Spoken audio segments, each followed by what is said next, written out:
Bonsoir. Bonsoir.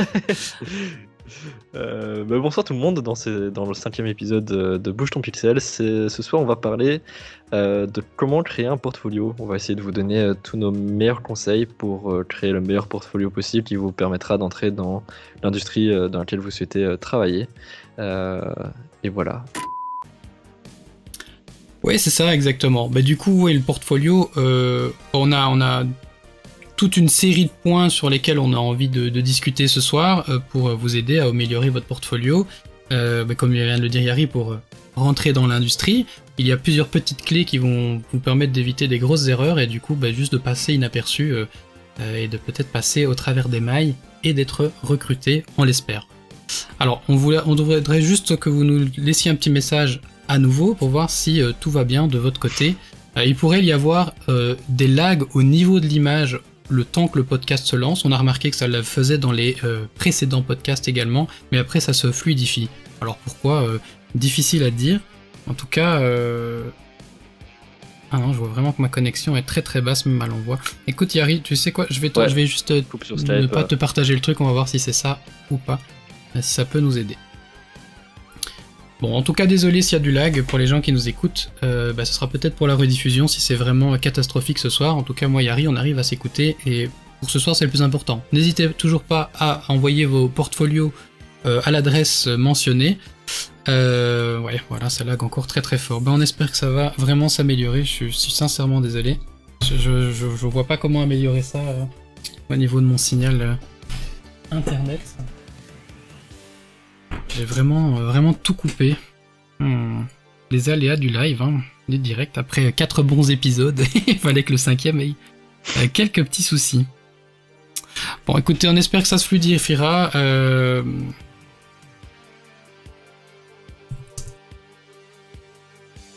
Ça fluidifie. Ah là, ça m'embête. Bon. Écoute, on va quand même continuer à discuter, ça enregistre, de toute façon ce sera fluide pour la VOD. Voilà, donc pour le podcast, écoute, je te laisse, aujourd'hui c'est Yari qui va l'idée, moi je vais me reposer dans le fond, il va diriger tout ça. Juste au moment où ça lag, que tu me laisses. Ah écoute, oui, voilà, moi je vais constater que ça lag, je vois bien que c'est dans le rouge, malheureusement je peux vraiment rien faire. Non. T'inquiète, on va espérer que ça fonctionne, simplement.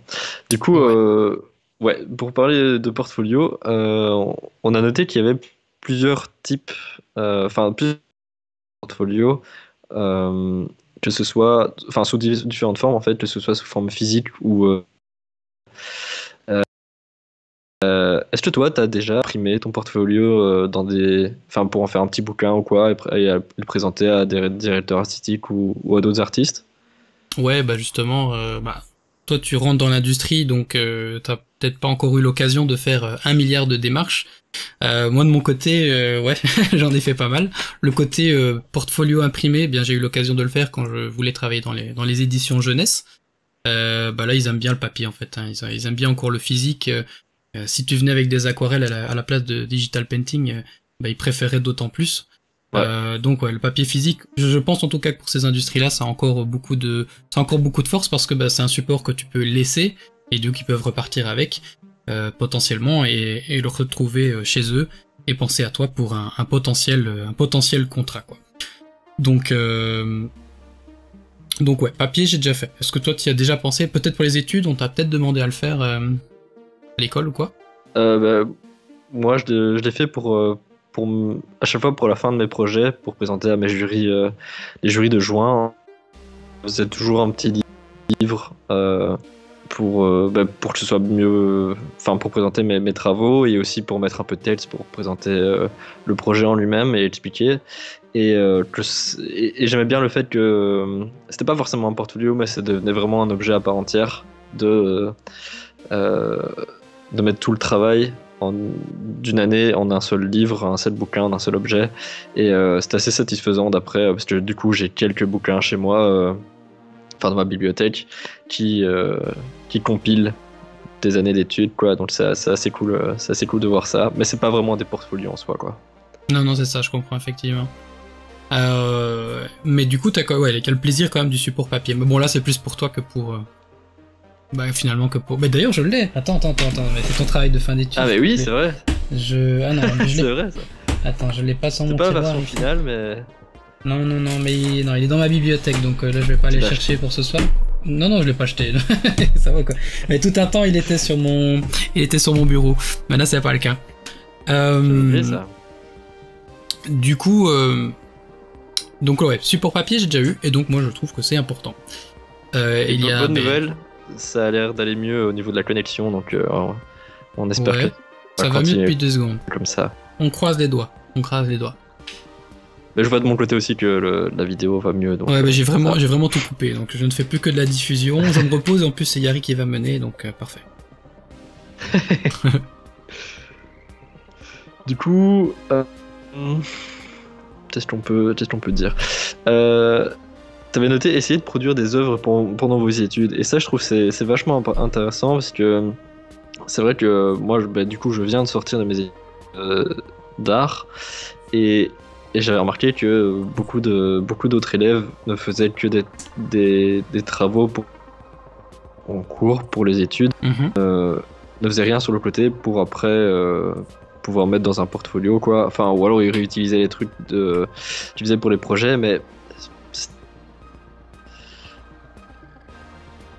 c'est jamais assez de temps sur une image pour que ce soit assez léché et assez peaufiné pour présenter, quoi. Et ouais. Oui, c'est ça. En fait, ouais, je t'entends. J'ai écouté ce que tu étais en train de dire. Comment ça. T'as un décalage ou... Non, c'est bon. Ce soir, tout est permis. Et du coup, ouais, c'est ça. De mon côté, pour avoir été du côté recrutement, donc d'avoir pu... donc déjà, j'ai eu mon profil qui, à de nombreuses reprises, a dû être... vu par plusieurs recruteurs, plusieurs clients, c'était pas vraiment des recruteurs parce que moi je suis vraiment indépendant. Mais ce que j'ai pu constater quand après j'étais dans le besoin de recruter des gens, eh bien on était au regret de voir que les étudiants malheureusement n'avaient pas de projet personnel. Et mettons qu'on cherche à recruter dans une école en particulier, eh bien on va voir, il y a souvent que quelques élèves qui souhaitent vraiment venir, je sais pas comment je pourrais dire ça. Ce qui arrive quand vous êtes aux études, c'est que une entreprise peut aller faire du démarchage chez les dernières années en général pour aller voir. Pour chercher les nouveaux talents qu'ils vont pouvoir former au niveau de l'entreprise et les former sur une longue durée. Et quand ce genre de choses arrive, eh bien évidemment, les étudiants présentent leurs différents portfolios et du coup, on se retrouve avec plein d'étudiants différents. Et forcément, c'est celui qui se démarque le plus qui va retenir notre intention. Je parle d'expérience parce que c'est ce qui est arrivé ici chez Apple, je ne me mouille pas en le disant, c'est comme ça que ça fonctionne. Et donc on fait vraiment des sortes de portes ouvertes d'écoles qui sont destinées à déjà créer une première approche du recrutement. Et forcément on se retrouve avec plusieurs CV pour ceux qui se sont montrés intéressés pour l'entreprise. Et forcément il y a déjà des critères qui sont éliminatifs à ce niveau-là, quoi. Donc moi le premier que j'inviterais vraiment à faire, c'est d'avoir des pièces personnelles, parce que forcément quand on va se retrouver nous en tant que recruteurs avec mettons une dizaine de portfolios, on va tout de suite constater les exercices qui sont similaires à chacun des étudiants, et donc comprendre que c'est un exercice. On comprend évidemment que comme ce sont des étudiants, c'est normal qu'ils doivent faire des exercices, mais l'artiste, l'étudiant qui aura envie de faire toujours un peu plus, c'est celui qui va vraiment retenir l'attention du recruteur, parce que c'est celui qui aura fait plus ses études. Alors ça demande du temps, des études c'est toute la journée, c'est toutes les semaines, c'est les week-ends, mais bon, je vais prendre l'exemple de Yari, puisqu'il en avait parlé dans un précédent épisode. Il a eu des périodes où il a dû un petit peu mettre sa vie sociale de côté. Alors je dis pas qu'il faut absolument le faire tout le temps, mais prendre un peu le temps de faire des projets perso, ça fait vraiment la différence, déjà sur votre expérience, sur votre portfolio, et sur l'image que vous renvoyez à l'entreprise que vous allez démarcher ensuite pour trouver du travail. Voilà, c'est mon point de vue sur la question, Eric. Ouais, je suis d'accord. Et moi j'ai remarqué qu'il y avait beaucoup aussi d'étudiants qui mettaient des études dans leur portfolio, genre des croquis de modèles vivants ou des choses comme ça. Qu'est-ce que t'en penses de ça? Je pense que ça dépend du boulot. D'ailleurs, on va en parler en fait, hein, parce qu'on a effectivement un listing, etc. En fonction du métier que vous visez, les croquis de modèles vivants peuvent avoir du sens, même si c'est mieux de privilégier des croquis de dessin personnels, si tant on est à en montrer des croquis. L'objectif des croquis, ça va peut-être être davantage pour les métiers de l'animation, où justement il faut savoir bien dessiner, donc on doit pouvoir le constater dès le portfolio. J'essaye de me mettre à la place, voilà. Donc comme je disais, déjà avoir été dans le recrutement, mais c'était plus pour le concept art, d'essayer de trouver le profil adéquat pour travailler avec nous, que ce soit des freelances ou que ce soit Yari, par exemple. Eh bien, un des critères qu'on essaye de voir, en tout cas moi j'essayais de voir, c'est quelqu'un qui, à peu de choses près, était capable de faire ce que j'étais capable de faire. Pas au même niveau technique, parce que forcément ça demande de l'expérience et d'être formé en accélération rapide au sein de la boîte. Par contre, on peut voir, grâce à des croquis, grâce à des peintures perso, grâce à tout un tas de choses, que l'étudiant est en mesure de réaliser certaines choses. On peut voir les capacités d'une personne. Rien qu'en voyant du modèle vivant, on est capable de voir comment il est capable de synthétiser l'anatomie. Est-ce qu'il comprend bien les proportions? Est-ce qu'il sait dessiner de façon juste? Est-ce qu'il a besoin de 50 traits pour pouvoir faire un personnage? Ça, c'est déjà élimination, parce que ça veut dire qu'il sait pas spécialement dessiner, il est pas affirmé dans son dessin. Après, attention, hein, dans le concept art, aujourd'hui, de plus en plus, c'est pas une nécessité à 100% de savoir dessiner, parce que la réalité, c'est qu'on va utiliser de plus en plus de photos, de 3D, il faut quand même savoir mettre une idée sur le papier avant d'essayer d'aller plus loin avec des logiciels techniques, la faire prévalider par le directeur artistique, par exemple, avant même d'aller sur des outils beaucoup plus avancés, quoi. Donc, pour répondre à ta question, je dirais aussi que oui, ça peut, dans certains cas, mais c'est pas une nécessité, quoi. Mais en tant qu'étudiant, ça peut faire sens, parce qu'il n'y a pas 1 milliard de pièces à montrer à côté. Ouais. Et du coup, moi j'ai beaucoup entendu, c'est un des premiers conseils que j'ai reçus pour les portfolios, c'est que le fait que les directeurs artistiques, ils vont juger la qualité du portfolio sur l'œuvre de moins bonne qualité, en fait, sur la moins bonne œuvre de votre portfolio. Et est-ce que tu penses que c'est vrai, ça? Je dirais que oui.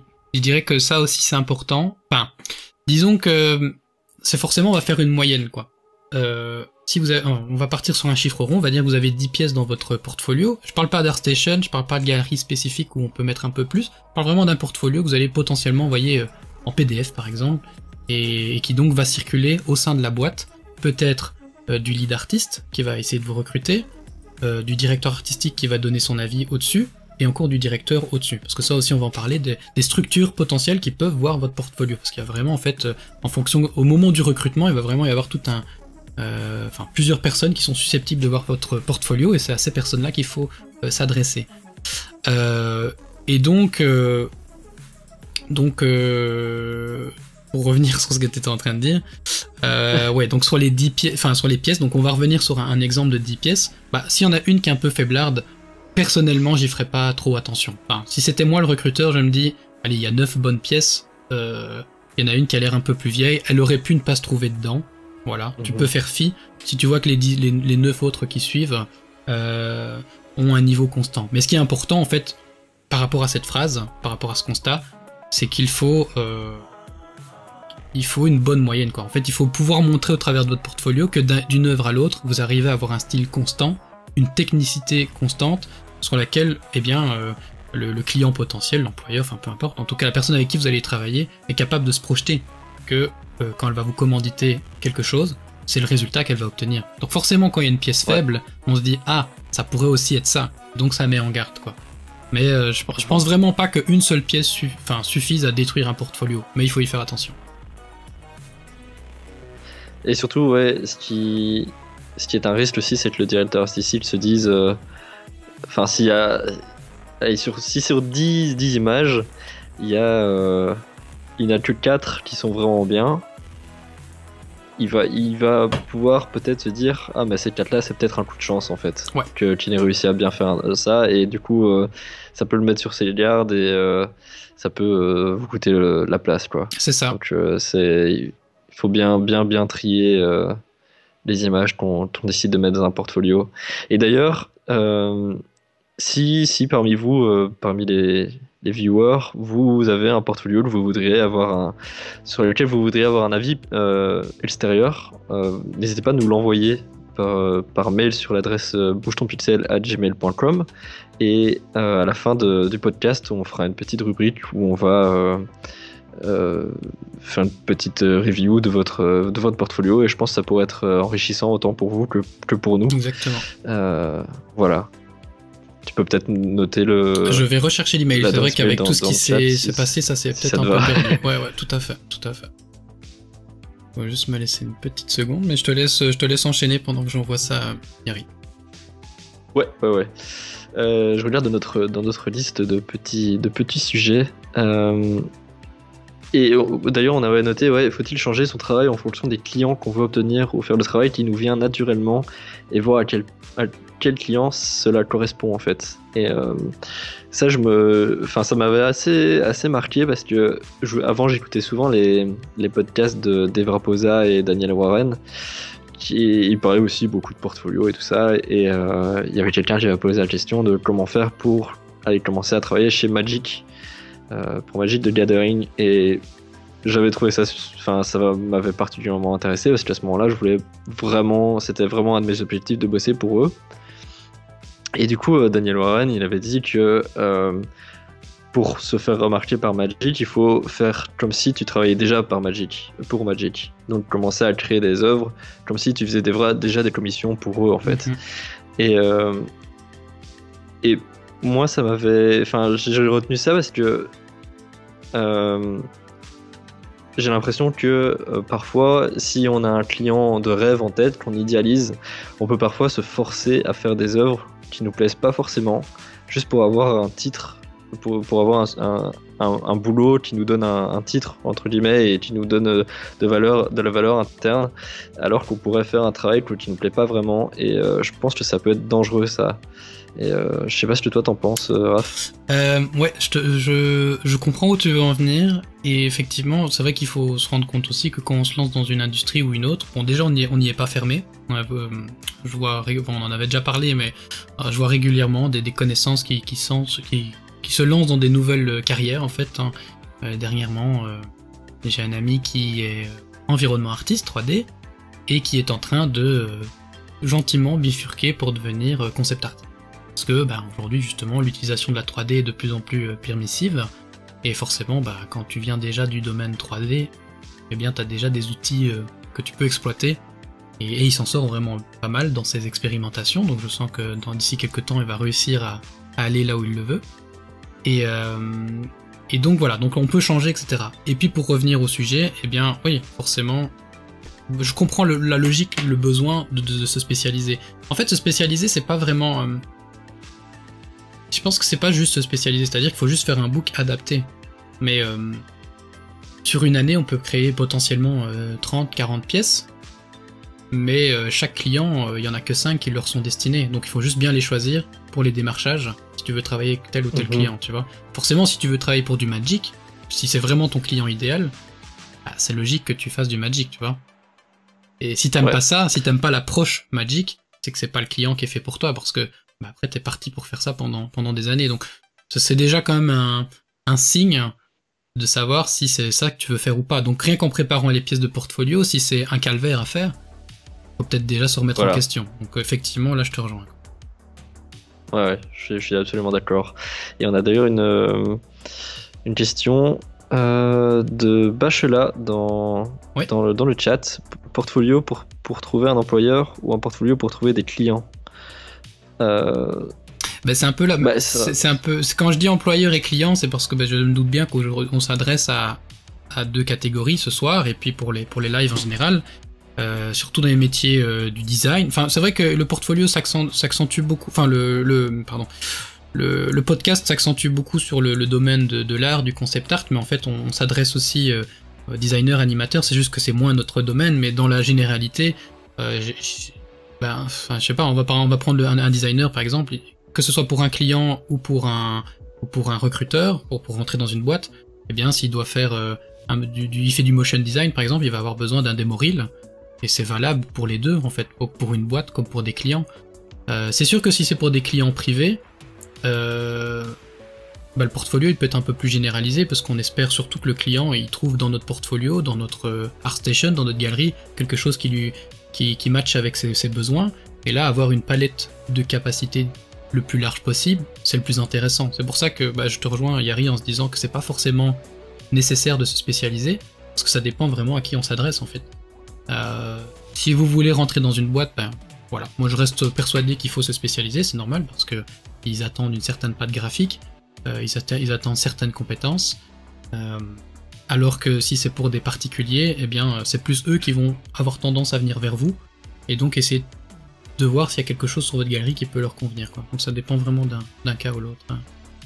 Ouais, et d'ailleurs, moi je trouve que, enfin, c'est l'impression que j'ai eue en tout cas, c'est que les clients, les particuliers, viennent plus via des plateformes comme Instagram ou parfois ArtStation, mais c'est peut-être un peu plus rare.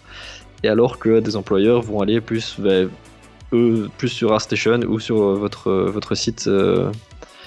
Votre site privé, quoi. C'est ça, et pour personnel. Je me permets de te couper, il y a aussi là on parle encore une fois, on parle art, illustration, etc. Si ça va être pour les graphistes, ça va être plus Behance. Oui, Behance est encore fortement utilisé. Et souvent c'est du hasard en fait. Ça va être des agences qui vont chercher de l'inspiration et puis ils vont voir un artiste et puis ils vont avoir absolument envie de travailler avec eux. Et si ce n'est pas le client directement qui a envie de travailler avec vous, ça peut être le client du client, surtout en agence. Pour du travail en agence, eh bien, il va toujours y avoir le client qui a des envies, qui va nous montrer ses inspirations, peut-être des artistes avec lesquels il veut collaborer, et puis c'est l'agence qui va aller chercher l'artiste, si possible, ou un artiste qui s'en rapproche, pour pouvoir exécuter le style demandé par le client. Donc c'est ça aussi, c'est que c'est vraiment un écosystème assez large. L'art en général, c'est qu'il peut y avoir donc une entreprise, il peut y avoir des particuliers, et puis il peut y avoir des entreprises intermédiaires entre le vrai client final et l'agence qui vient vous chercher, et c'est valable autant pour du concept art en fait, que pour du design en général.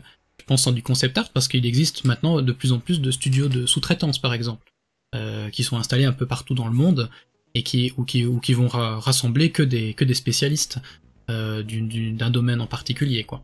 Donc il existe vraiment beaucoup de formules, et c'est sûr que ce soir on va être loin d'être exhaustif à ce niveau-là, quoi. Ouais. On a une autre question sur le chat de JBOLV. Quand on parle de 9-10 pièces, c'est possible de parler de 9-10 pages avec pas qu'une image par page? Non, quand je parle de 9-10 pièces, je parle de 9-10 pièces. Et encore, justement, on en discutait en off avec Yari. Je trouve que même 9-10 pièces, c'est beaucoup. En général, on préfère... Encore une fois, je pense que ça dépend vraiment du secteur, et je suis vraiment pas calé dans tous les secteurs. Je vois par exemple des books d'anime. Ils ont tendance à vraiment faire des books assez larges, où on voit potentiellement de l'enviro, on voit potentiellement du storyboard. Après, c'est beaucoup des étudiants que je vois faire ça. J'ai moins mis la main sur des books de professionnels dans l'animation. J'ai d'ailleurs presque l'impression que dans l'animation, c'est beaucoup du bouche à oreille. Une fois qu'on est dans l'industrie, on a plutôt tendance à passer d'une production à une autre. Mais voilà, j'ai pas envie de parler sans trop savoir.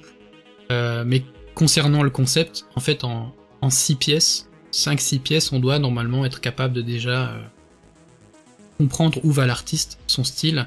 Et c'est ça que je disais juste avant, on pourrait très bien avoir produit 40 pièces de portfolio en une année.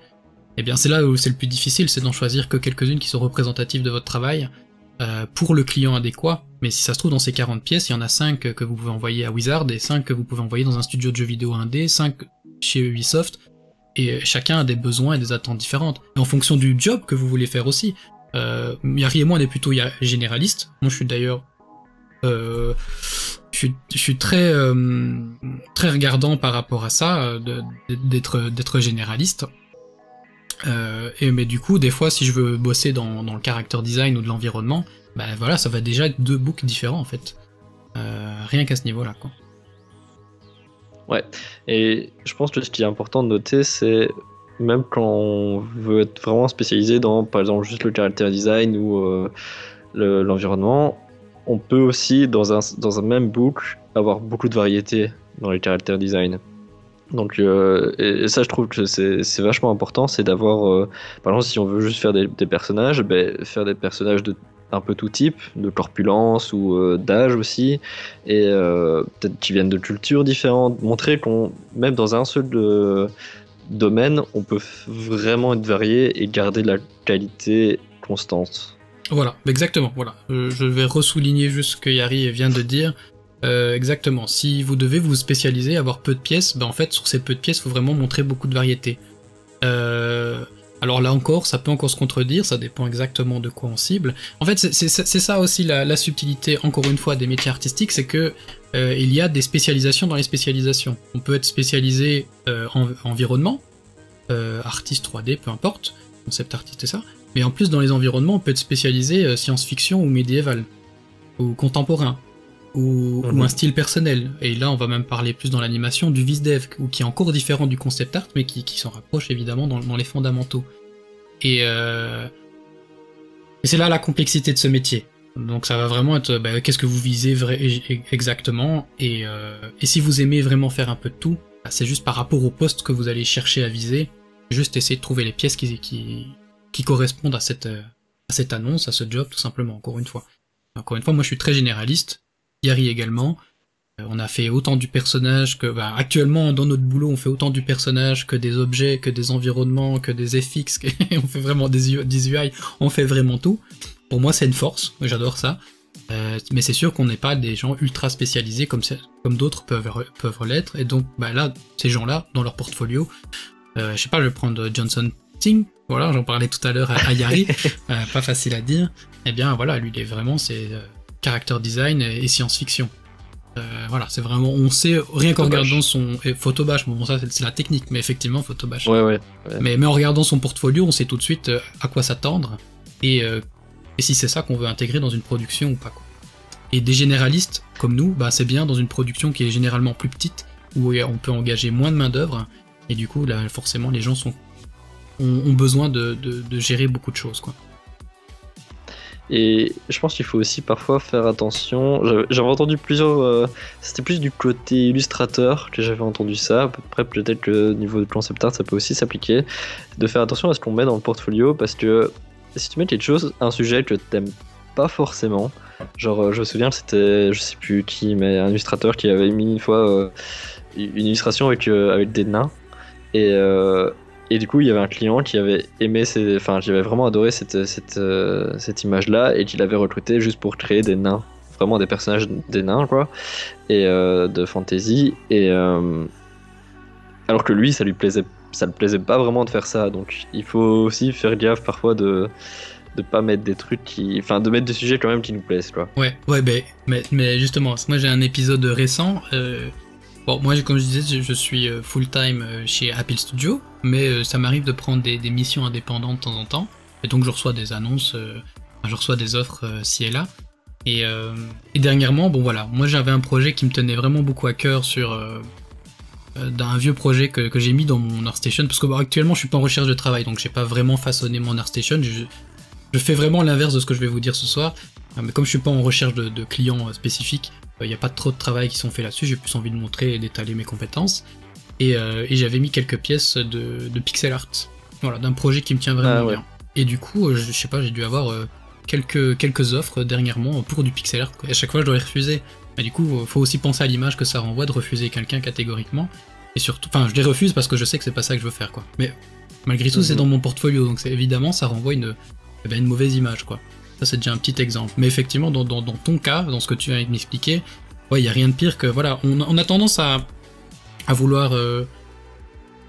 justement, j'ai parlé d'être généraliste. Généraliste, il faut la volonté de l'être. S'il y a vraiment un truc dans lequel vous vous sentez le plus à l'aise, c'est ça qu'il faut faire. Ouais, il faut pas aller... vous pouvez aller faire de la recherche, mais si vous appréciez pas le faire, ne le faites tout simplement pas. Parce qu'après, vous risquez de vous retrouver dans un boulot qui vous plaît juste pas, quoi. Et c'est super chaud, quoi. Ouais, je suis d'accord. Et d'ailleurs, j'avais une question. Comment tu fais pour gentiment dire non à une offre de boulot qui ne t'intéresse pas forcément? Attends, tu peux répéter la question? Sans brûler des ponts. Je lisais le message de Fanstank, désolé. Bienvenue Fanstank, okay. Et une bonne soirée, et bienvenue parmi nous. Donc répète, Et excuse-moi. bienvenue à tout le monde aussi. Je vois qu'il y a des nouveaux dans le chat, donc bienvenue à tout le monde. Et du coup, ma question c'était comment tu dis gentiment non à une offre d'emploi qui t'intéresse pas forcément, sans brûler des ponts en fait. Ah bah écoute, il y a plusieurs approches. Hein. La plus simple, bon, c'est pas un mensonge très compliqué. Enfin, je dis mensonge parce que c'est le mot, c'est le terme, mais c'est juste dire bah voilà, là en ce moment j'ai pas le temps. Ça veut dire que tu les laisses en réserve. Ouais. Je dis ben voilà, trouvez-vous quelqu'un d'autre ou potentiellement si toi-même un contact qui aurait envie de faire ce contrat-là, ben ça permet aussi de tisser des liens sur ton réseau en donnant ton contrat à quelqu'un d'autre. Si le contrat est vraiment toxique ou qu'il est vraiment mal payé, bon bah là tu le forward pas évidemment parce que ça c'est très mauvais. Sinon voilà, enfin ça dépend encore de ce que tu reçois comme offre. Moi je vois je vois beaucoup d'artistes qui sont très virulents quand on leur fait une offre indécente. Bon, un exemple typique, mais ça arrive souvent de dire ah tu sais pas me faire ça, mon budget c'est 100 € alors qu'en fait le budget réel de l'œuvre c'est 3000, tu vois, ou 10 000. Ouais. Tu fais waouh, ok, là tu les envoies. Soit tu réponds pas tout simplement, et c'est le plus professionnel que tu puisses faire, c'est juste de pas répondre en fait. Si jamais on te relance, ben voilà, tu renvoies gentiment, et si tu sens qu'on t'a vraiment offusqué, bon bah tu peux rembarrer complètement. Si vraiment l'offre est démesurée, ou c'est vraiment de la merde par rapport à tes tarifs, etc., ou qu'on se met même à t'insulter, c'est déjà arrivé. Heureusement pas à moi, mais j'ai déjà vu ce genre de choses passer. Bon, le tout c'est de rester cordial ou juste d'ignorer. Ça sert à rien de se... Parce qu'une réputation dans le milieu artistique, elle est vite forgée. C'est un monde très petit. Il dit qu'il y a une mauvaise histoire qui se sait. Bon, je vais pas dire que c'est pas parce qu'un client va dire je vais te pourrir et je vais ruiner ta vie qu'il va réussir à ruiner votre vie. Il faut aussi un petit peu s'enlever ça. On a toujours peur que le client nous propage une mauvaise image. C'est plus les autres artistes qui peuvent vous propager vous une mauvaise image qu'un client. Le client il est limité dans son canal de communication. Les artistes ils discutent tous entre eux dans une communauté comme Bouge ton pixel. Imaginons que la communauté grandisse, et bon, dans le meilleur des scénarios, on est vraiment beaucoup dans 1 an ou 2, il suffirait qu'un jour on dise quelque chose de négatif et que ça peut avoir un impact, et donc on a une responsabilité aussi en tant que personnalité en fait, et donc des artistes très réputés peuvent échanger la réputation d'autres artistes, donc ça il faut faire attention. Ouais. On dit que la connexion ne veut pas ce soir, mais justement, je voulais juste être sûr que t'es bien occupé d'enregistrer sur le côté aussi pour YouTube après. Pas d'inquiétude, je suis en train d'enregistrer. Je suis désolé si j'ai des hauts et des bas dans la connexion, j'ai vraiment tout découpé. J'ai vraiment tout coupé, donc ouais. Non, t'inquiète, surtout qu'on ait le truc pour YouTube aussi après. Ouais, pour YouTube, y a pas trop de soucis. Je suis vraiment désolé si c'est vraiment insuivable ce soir. Si vous savez nous écouter un petit peu et nous poser vos questions, c'est super. Envoyez-nous quand même vos portfolios parce qu'on va les review même si la connexion est instable. Vous pourrez revoir tout ça en VOD sur YouTube sans problème dans quelques jours. D'ici lundi prochain au maximum, quoi. Voilà. Vraiment désolé pour ces inconvénients de ce soir. Donc voilà, donc et je crois qu'il y avait encore une dernière remarque de Bachela. Ça c'était juste avant sa question. Et lui, il disait que le premier truc qu'il regarde, en général, c'est le CV qui doit être créatif et nickel chrome. Et donc, en général, si le CV n'est pas bon, le portfolio ne l'est probablement pas non plus. Bah écoute, c'est vrai que moi, je suis moins confronté à des CV, en tout cas dans les milieux de l'image. C'est vrai que par défaut, en général, surtout les étudiants, ils vont envoyer CV plus portfolio, c'est ce qui est toujours recommandé à faire. Et si c'est pour une boîte, et si c'est pour devenir interne, enfin quand je dis interne c'est travailler en interne quoi, donc salarié, là oui le CV il a tendance à toujours être demandé, et effectivement la créativité ou au moins le fait que ce soit propre quoi. Créatif, on a tendance à avoir des portfolios de toutes les couleurs, enfin moi quand j'étais plus dans le graphisme du coup, créatif ça veut pas dire de la folie hein. Ça veut juste dire que qu'il y a juste ça reflète un peu votre personnalité, un code couleur, une mise en page, une mise en forme, mais ouais, j'ai vu des choses, des fois c'est le portfolio qui est limite retourné, quoi, les informations qui sont mal agencées, tu sais pas lire le portfolio et ça se veut créatif, mais non en fait c'est juste bordélique et on sait pas se concentrer là-dessus et ça passe à la poubelle quoi. Un portfolio franchement, un directeur artistique ou peu importe la personne qui a un RH qui a le portfolio, enfin, qui a votre portfolio, votre CV entre les mains, il a que quelques secondes pour y jeter un œil et il y passera davantage de temps si jamais le profil est retenu et qu'on doit faire des choix, mais entre temps il y a vraiment juste un coup d'œil de possible quoi. Donc il faut faire attention à ça. Moi je pense, enfin en tout cas c'est ce que je fais personnellement, c'est d'aller vers le plus simple. plutôt que d'essayer de faire un truc une folichon, parce que personnellement je suis super nul en graphisme, et si j'essayais de faire un truc un peu plus poussé ou quoi, je pense, enfin peut-être que je pourrais réussir, mais je pense que ce serait plus risqué, et je pense qu'il faut, enfin en tout cas si on veut travailler dans l'illustration ou le concept art, laisser les images parler par elles-mêmes, et faire un CV propre, mais pas essayer de faire un truc super original, quoi. Oui, c'est ça, exactement. Il y a... Ouais, vaut mieux de synthétique si c'est pas votre corps de métier. De toute façon, suffit de voir les... je suis désolé pour les développeurs, mais il suffit de voir les CV des développeurs en général. Soit c'est un template et au moins ils ont fait cet effort-là, soit c'est limite c'est limite un document TXT, Notepad, point par point, quoi. Ça les empêche pas de trouver du travail, évidemment. Ouais. Mais voilà, pour un graphiste, par contre, évidemment, c'est là que vous pouvez développer votre créativité, montrer que vous avez vraiment le sens de la mise en page et surtout le sens de l'information et de la lecture.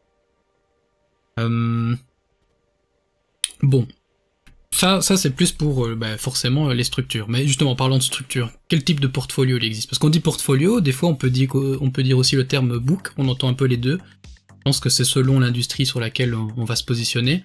On entend le plus souvent portfolio, ça va être pour la photographie, ça va être pour le dessin, la peinture.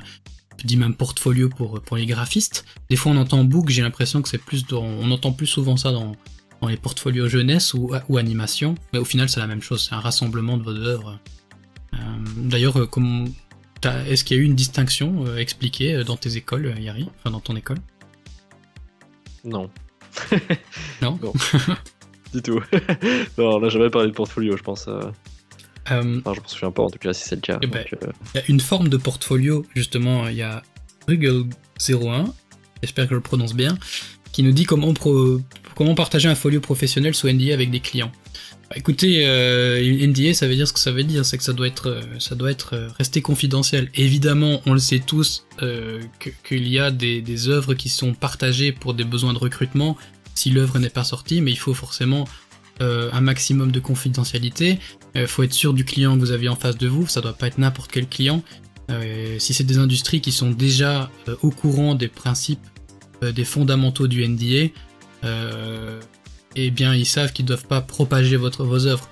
Il existe la possibilité, notamment, ça je le sais parce qu'on voulait en parler ce soir, de ArtStation qui me permet de créer en fait une page avec accès par mot de passe, sur lesquels vous pouvez mettre une galerie sur laquelle il va être difficile de copier des images.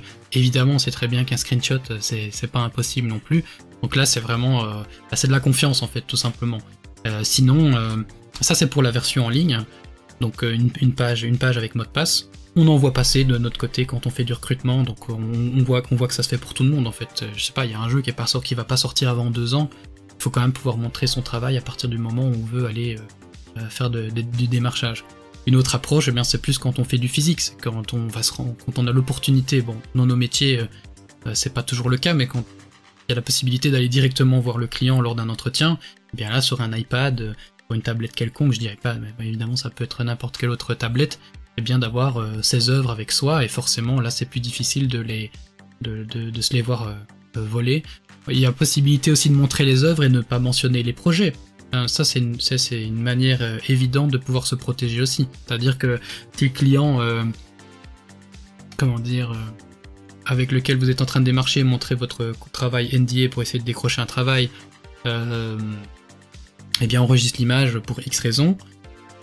S'il n'y a pas au moins le projet nommé, etc., ça crée un peu de secret. C'est pas énorme, mais faites attention à la façon dont vous nommez vos fichiers, etc. Parce que n'importe quoi peut être un indice. Et donc faites attention aussi aux gens qui essayent de vous recruter, parce que ça pourrait être on va être parano un petit peu, mais imaginez que vous travaillez pour un gros studio, que vous avez des fans qui essayent de leaker un projet, ils peuvent essayer de vous proposer du travail, vous montrer des trucs que vous devriez pas, et et l'œuvre a été leakée, quoi. Donc faut vraiment faire attention avec vos points de contact, vérifiez bien sur LinkedIn que la personne qui vous contacte, c'est le bon email et le bon numéro de téléphone. Enfin, il faut faire de la vérification quand même avant, quoi. Faut faire attention.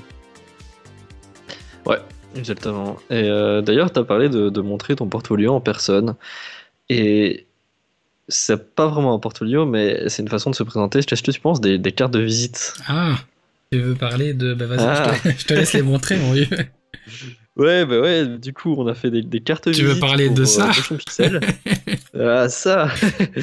Donc, assez sympa. Et donc, voilà, si on a l'occasion de rencontrer certains d'entre vous Voilà, on en a en stock, en vrai, venez ben, les rechercher. on en a en stock. Elles ont du soft touch, évidemment vous ne l'entendez, vous ne le voyez pas, mais on va peut-être l'entendre. On fait un peu d'ASMR ce soir. TSMR.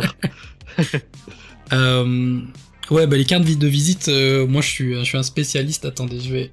Est-ce que j'en ai pas une sur moi? J'en distribue constamment, évidemment. Là, je n'en ai pas pour ce soir. J'irai chercher après.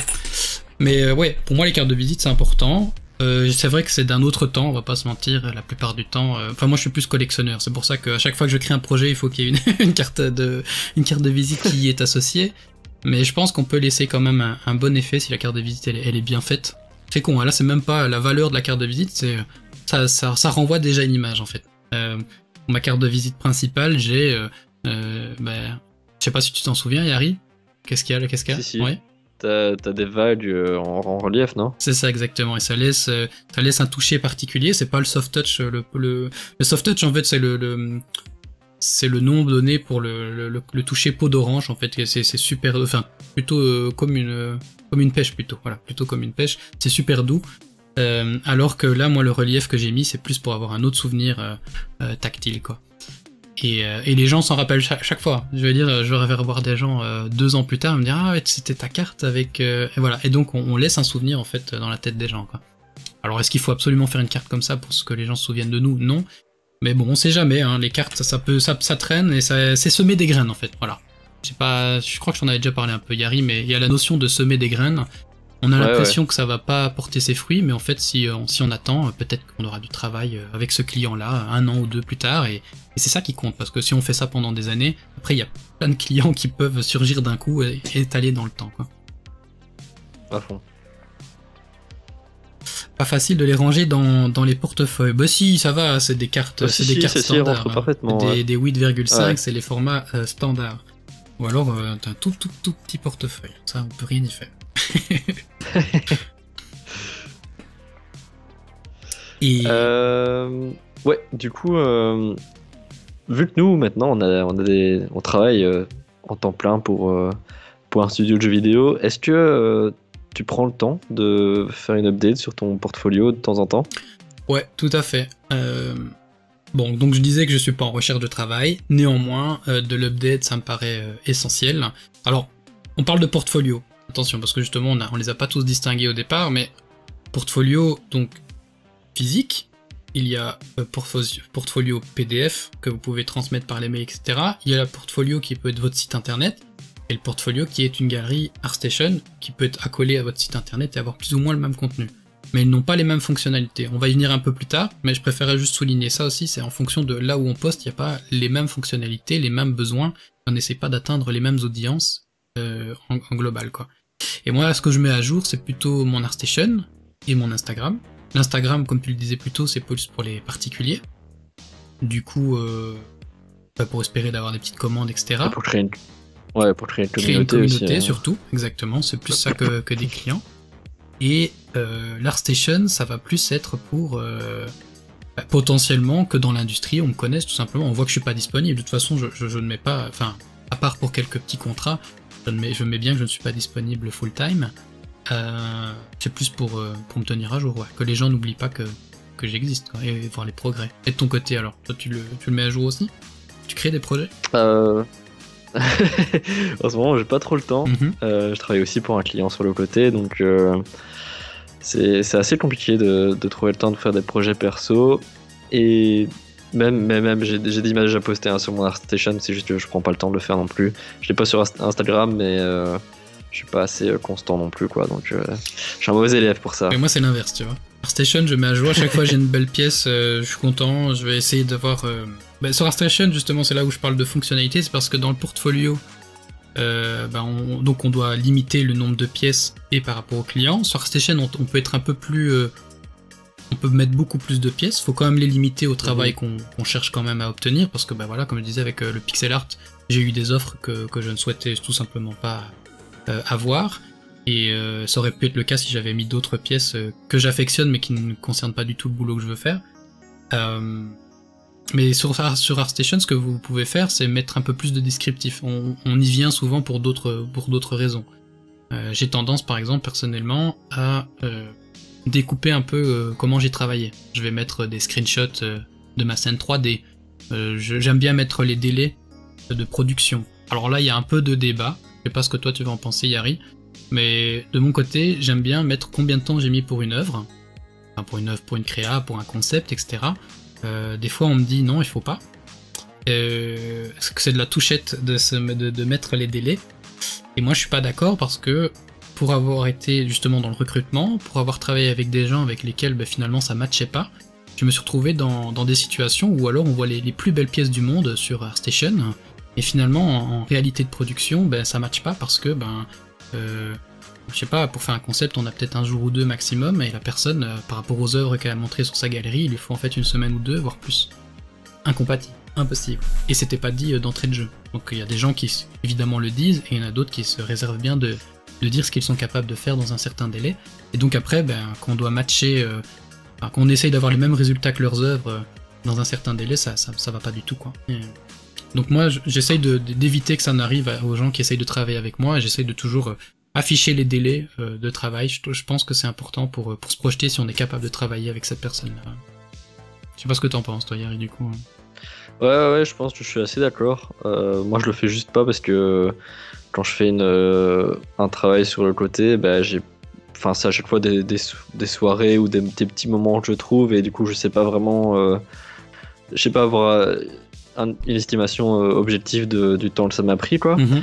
Mais je trouve que ton argument est tout à fait valide parce que je le vois bien dans le travail au quotidien qu'il faut, dans notre travail qu'il faut être performant, quoi. Il faut être rapide, et je pense que ça peut être vraiment, justement, si tu arrives à faire des bonnes œuvres assez rapidement, ça peut être un très bon argument de recrutement aussi, quoi. C'est ça.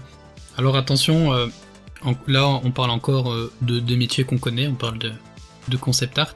C'est sûr que c'est le plus difficile de quantifier des heures sur du graphisme, tant c'est subjectif en fait, parce qu'une idée, aussi simple soit-elle, on sait très bien que ça peut prendre des semaines. C'est pas une question de vraiment de résultats, c'est encore différent, c'est un peu plus conceptuel avec certains domaines artistiques. Néanmoins, en tout cas, essayez juste de rester honnête par rapport à ce que vous publiez et quand on vient vous chercher, quoi. Important pour tout le monde. Après, l'argument des heures, évidemment, c'est parce que moi je me positionne là-dessus aussi. C'est vrai que même les portfolios, c'est une question de positionnement. Tu parlais de Magic the Gathering, Yari, tout à l'heure. Magic, d'un artiste à l'autre, on peut lui laisser jusqu'à 5 jours, voire une semaine, voire peut-être 2 semaines, je crois que j'avais entendu pour certains artistes pour faire une illustration, mais tous les artistes n'ont pas la possibilité de faire ça. Magic cherche autant des gens qui sont capables de faire des pièces incroyables et ils vont leur payer un demi-mois de salaire pour une image, tandis qu'ils vont aussi chercher des artistes qui sont capables de faire des images en 2-3 jours avec la qualité Magic, donc pas le haut du panier mais quand même une certaine qualité. Et donc en fait c'est des catégories de prix différents, et donc ce que vous allez afficher dans votre portfolio c'est aussi par rapport au temps et le budget que vous allez chercher chez le client. Il y a des gens qui vont chercher à raffiner leur œuvre jusqu'au bout et chercher le salaire qui va avec une œuvre qui coûte 2 ou 3 semaines de travail. Il y en a, là-dessus il n'y a pas de souci.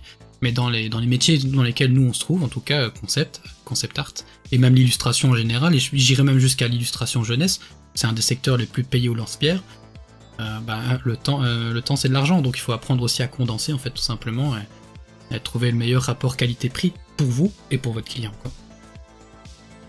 Et d'ailleurs, je trouve que c'est cool que tu mettes le temps que tu as pris une image, parce que pour certains artistes, justement, on se posait la question avec un artiste qu'on adore tous les deux, c'est Romain Jouando. Il fait des œuvres incroyables, quoi. Et on se demandait avec combien de temps ça lui prend, parce que nous, dans notre tête, on se met à la pression qu'il faut qu'on puisse savoir faire ça en un jour ou deux, et que si on n'arrive pas à faire ça dans ce temps-là, on est des merdes, quoi. Et il y a vraiment, je trouve qu'il y a vraiment quand il y a un manque d'informations, il y a vraiment des mythes qu'on se fait dans notre tête qui nous mettent la pression pour rien. Et du coup, je lui ai demandé à cet artiste-là sur Instagram combien de temps lui prenait un concept en général. Là, il a bossé sur Ghost of Tsushima. Et il avait dit que une image, ça lui prenait en général 5 jours. Et donc là, à Raphaël et moi, on a soufflé un peu de soulagement. On s'est dit, ah ok, ça, enfin, le niveau technique est toujours aussi incroyable, mais on se dit avec le temps, enfin,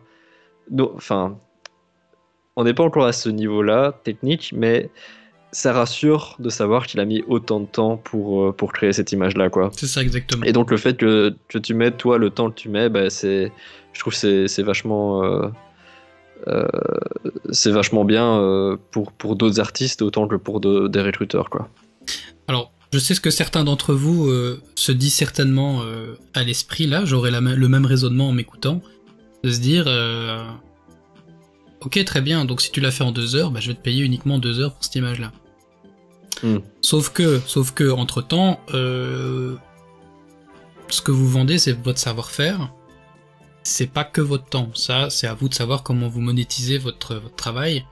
Vous pouvez impérativement dire, ben, moi je vends à l'image, pas au temps. Et donc une image de 2 heures comme de 10 heures peut avoir la même valeur. Alors c'est difficile à concevoir comme ça, mais on a quelqu'un que j'espère qu'on arrivera à recevoir dans les mois qui viennent, qui arrive qui a trouvé un moyen de budgétiser toutes ses œuvres. Enfin, sa spécialité, c'est de faire des images en 30 minutes, 2 heures, voilà. Il en a vraiment pondu des milliers. Et maintenant, il a une énorme réputation. Et les gens viennent le chercher pour ce qu'il est capable de faire, dans les temps impartis. Et il peut vendre une image de 2 heures à prix fort, bien plus que moi et Yarine gagnons, cumulés en une seule journée de travail. Et tout ça pour dire que la valeur, c'est vous qui la définissez, donc c'est pas le client.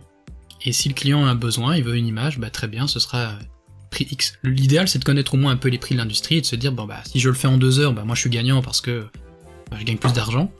Mais en tout cas, mon objectif à la fin, c'est de réussir à faire une image. Et donc même si vos temps sont affichés, de toute façon, les clients, il faut juste les conscientiser. Je le disais dans le précédent épisode, si je dis pas de bêtises, que 2 heures, c'est le temps de production qu'il n'y a personne au-dessus de votre tête. Ça m'arrive souvent de me retrouver sur des créations, en ce moment en plus, voilà, sans rentrer dans le détail, où j'estime pouvoir le faire en 1 jour ou 2, et au final je me retrouve à 1 semaine de travail, parce que bah, il faut recommencer, ça convient pas forcément, et donc la réalité du terrain, elle est bien différente de la réalité des productions personnelles. D'ailleurs, c'est ce qui est plaisant avec les productions perso, parce qu'on est notre seul tortionnaire, donc si on a envie d'avancer, on avance. On veut valider un truc en se disant, bon, c'est moyen, mais ça passe. On avance. Comme on disait avec Marion au précédent podcast, c'est qu'à un moment, il faut finir ses œuvres, quoi, tout simplement, et avancer, quoi, tout simplement. Ouais. Donc voilà, on a un peu bifurqué, mais bon, ça fait partie quand même du sujet, de comment voir un petit peu tout ça, quoi.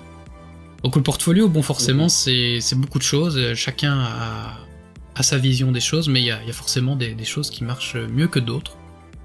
Je sais pas si sur ta liste, Yari, tu as quelques points sur lesquels on n'a pas encore rebondi.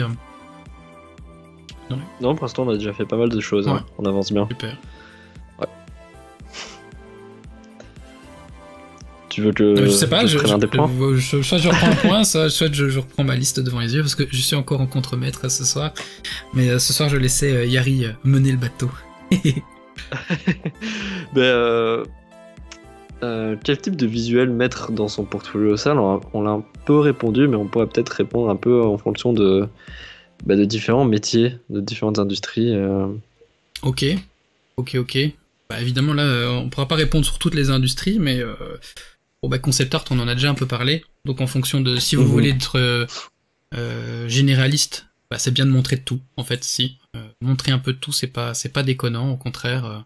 Mais généraliste, comme je le disais, bah, ça dépend d'une boîte à l'autre. Généraliste, c'est bien pour du double A, c'est bien pour des indépendants. Mais c'est bien pour des triple A aussi, même si on a tendance à s'imaginer qu'avec des spécialistes, les spécialistes, on a tendance à les recruter pour... Bon, alors je parle sans connaissance de cause, parce que je n'ai pas été dans un triple A, mais j'ai écouté beaucoup de podcasts, etc. Donc je me suis fait un peu mon idée de comment ça s'est supposé fonctionner. Donc prenez ça avec des pincettes. Mais triple A, les spécialistes, donc, ça va être très souvent des freelances, et donc ils vont être engagés pour une mission d'un temps donné. Par contre, ces boîtes ont quand même besoin de gens en interne qui sont capables de tout faire et de faire développer le projet comme n'importe quel studio, quoi. Donc vraiment la différence avec un studio triple A, c'est d'avoir plus de budget pour pouvoir avoir plus de corps de métiers spécialisés. Souvent c'est vraiment ça la distinction, mais il va quand même toujours y avoir des généraux, des artistes généralisés qui vont essayer de, je sais pas, créer un condensé avec tout ce que les spécialistes ont fait pour faire un concept un peu plus large par exemple, un key art, une vue d'ensemble, etc. Donc il y a quand même besoin de ça un peu partout, quoi. Et donc généraliste, il va falloir montrer un peu de tout. Je t'en prie, Yari. Ouais, après, nous deux, on est généralistes, mais il y a des choses qui sont pas présentes dans notre portfolio. C'est vrai. On a, par exemple, on n'a pas vraiment de. Enfin, si toi, t'as des véhicules, t'as des vaisseaux spatiaux.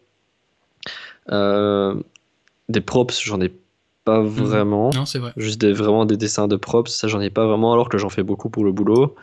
Enfin, il y a des choses comme ça qui se retrouvent pas forcément dans le portfolio, quoi. C'est vrai.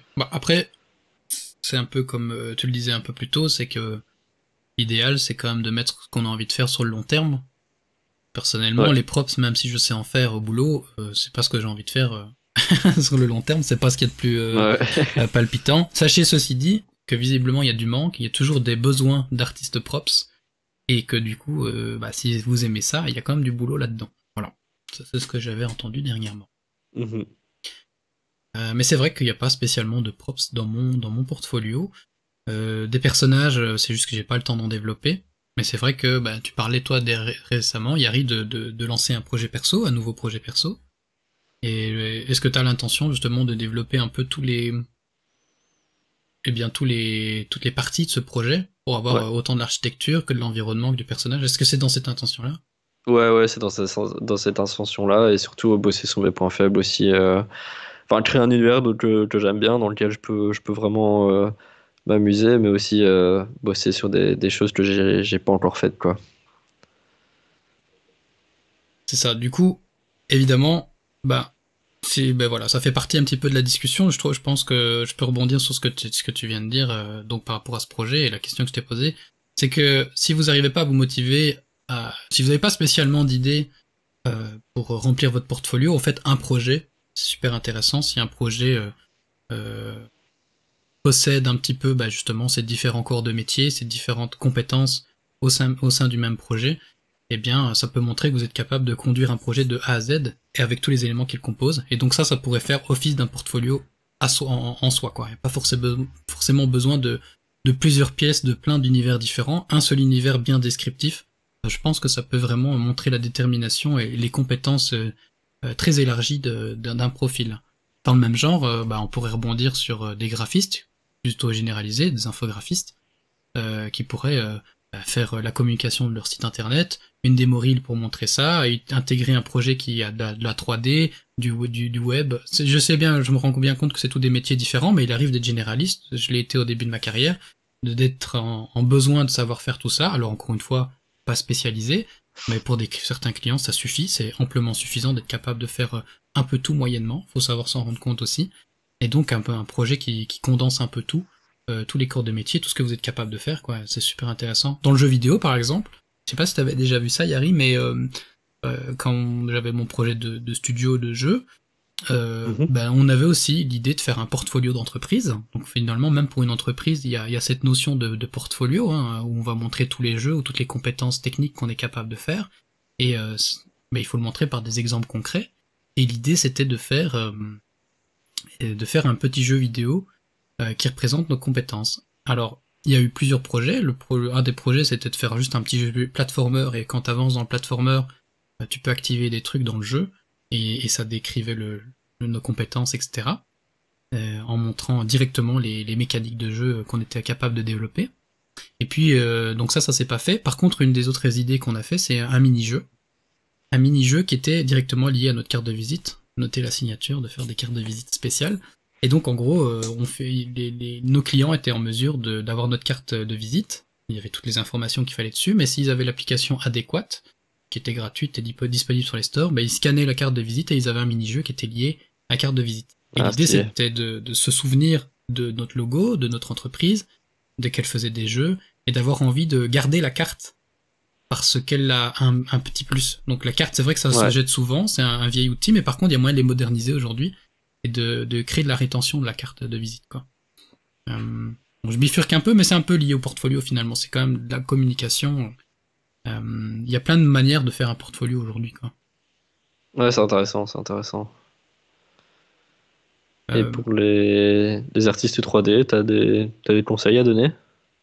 Eh bien, les artistes 3D, oui, j'ai des conseils à donner aussi là-dessus, parce que forcément, on est aussi entouré d'artistes 3D qui ont aussi des portfolios, qui ont aussi des projets.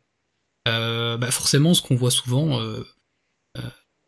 si vous êtes artiste environnement, artiste 3D, les meilleures références que vous pouvez aller trouver, c'est sur ArtStation, évidemment, les plus gros projets, il faut s'en inspirer.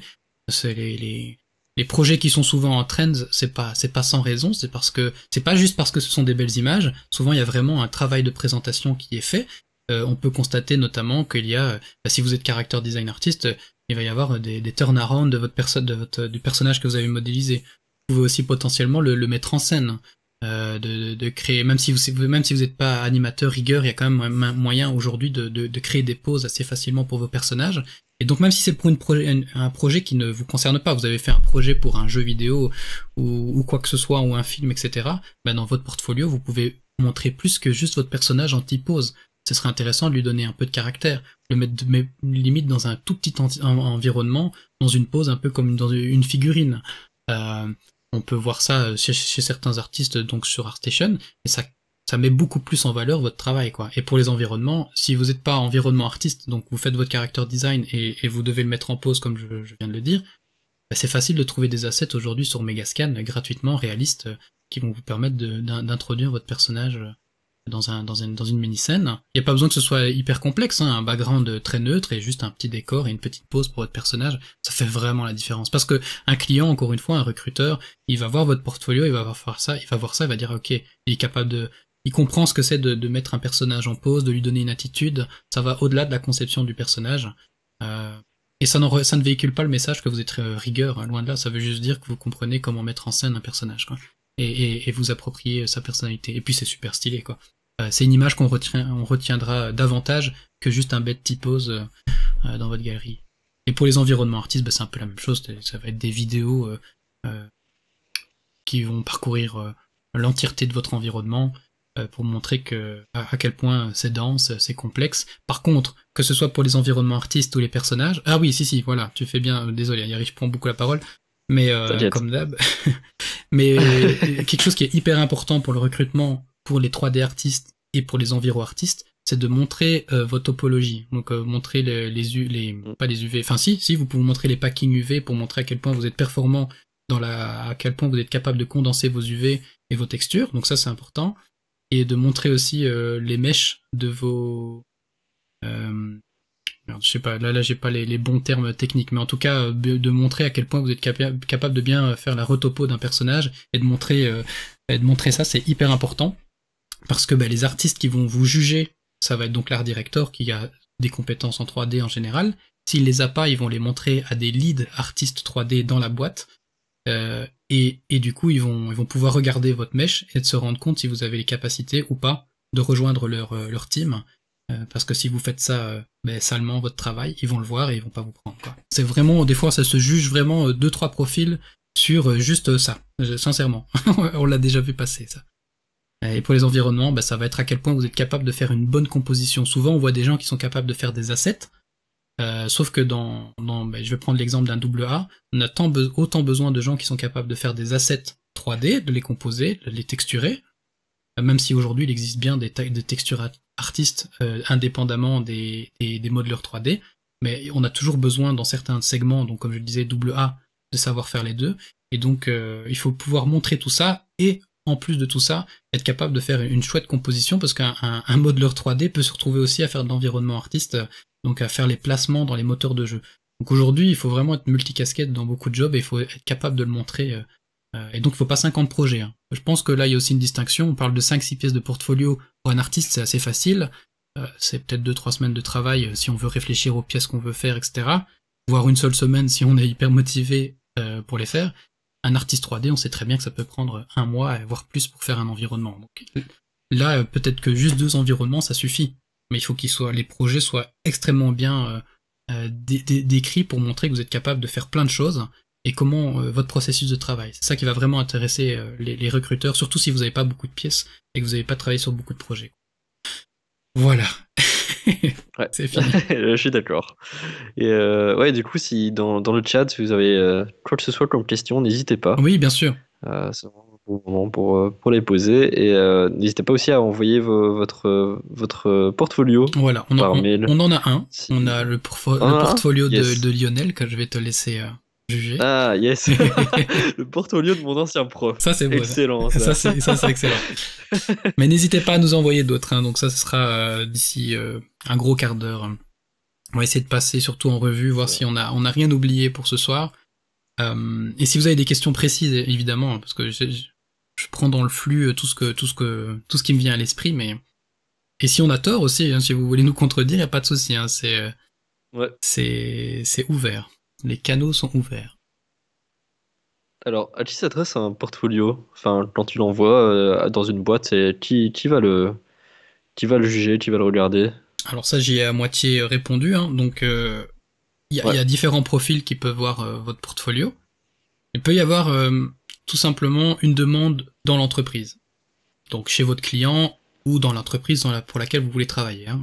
Je vais arrêter de faire la distinction, mais en tout cas pour la personne pour laquelle vous avez envie de travailler, ça peut être quelqu'un que vous avez rencontré dans un événement. À Bruxelles, par exemple, il y a un événement qui s'appelle le Brotarou. C'est un événement où des développeurs de jeux vidéo indépendants se réunissent et il s'avère que l'industrie du jeu vidéo en Belgique s'agrandit et du coup, même des plus grosses entreprises comme Apple Studio pour laquelle je travaille a pu exercer et faire du recrutement là-bas. Quelqu'un qui travaillait à Apple Studio a fait passer le message qu'on recrutait, et puis il y a des profils qui sont venus se greffer, et c'est cette personne-là qui travaillait chez Apple Studio qui a remonté des profils, qui a remonté des portfolios.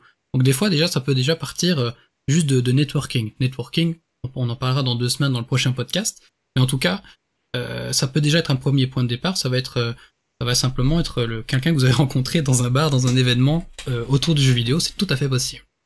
La deuxième personne, ça va être la suivante, ça va être celle qui a besoin de ce profil.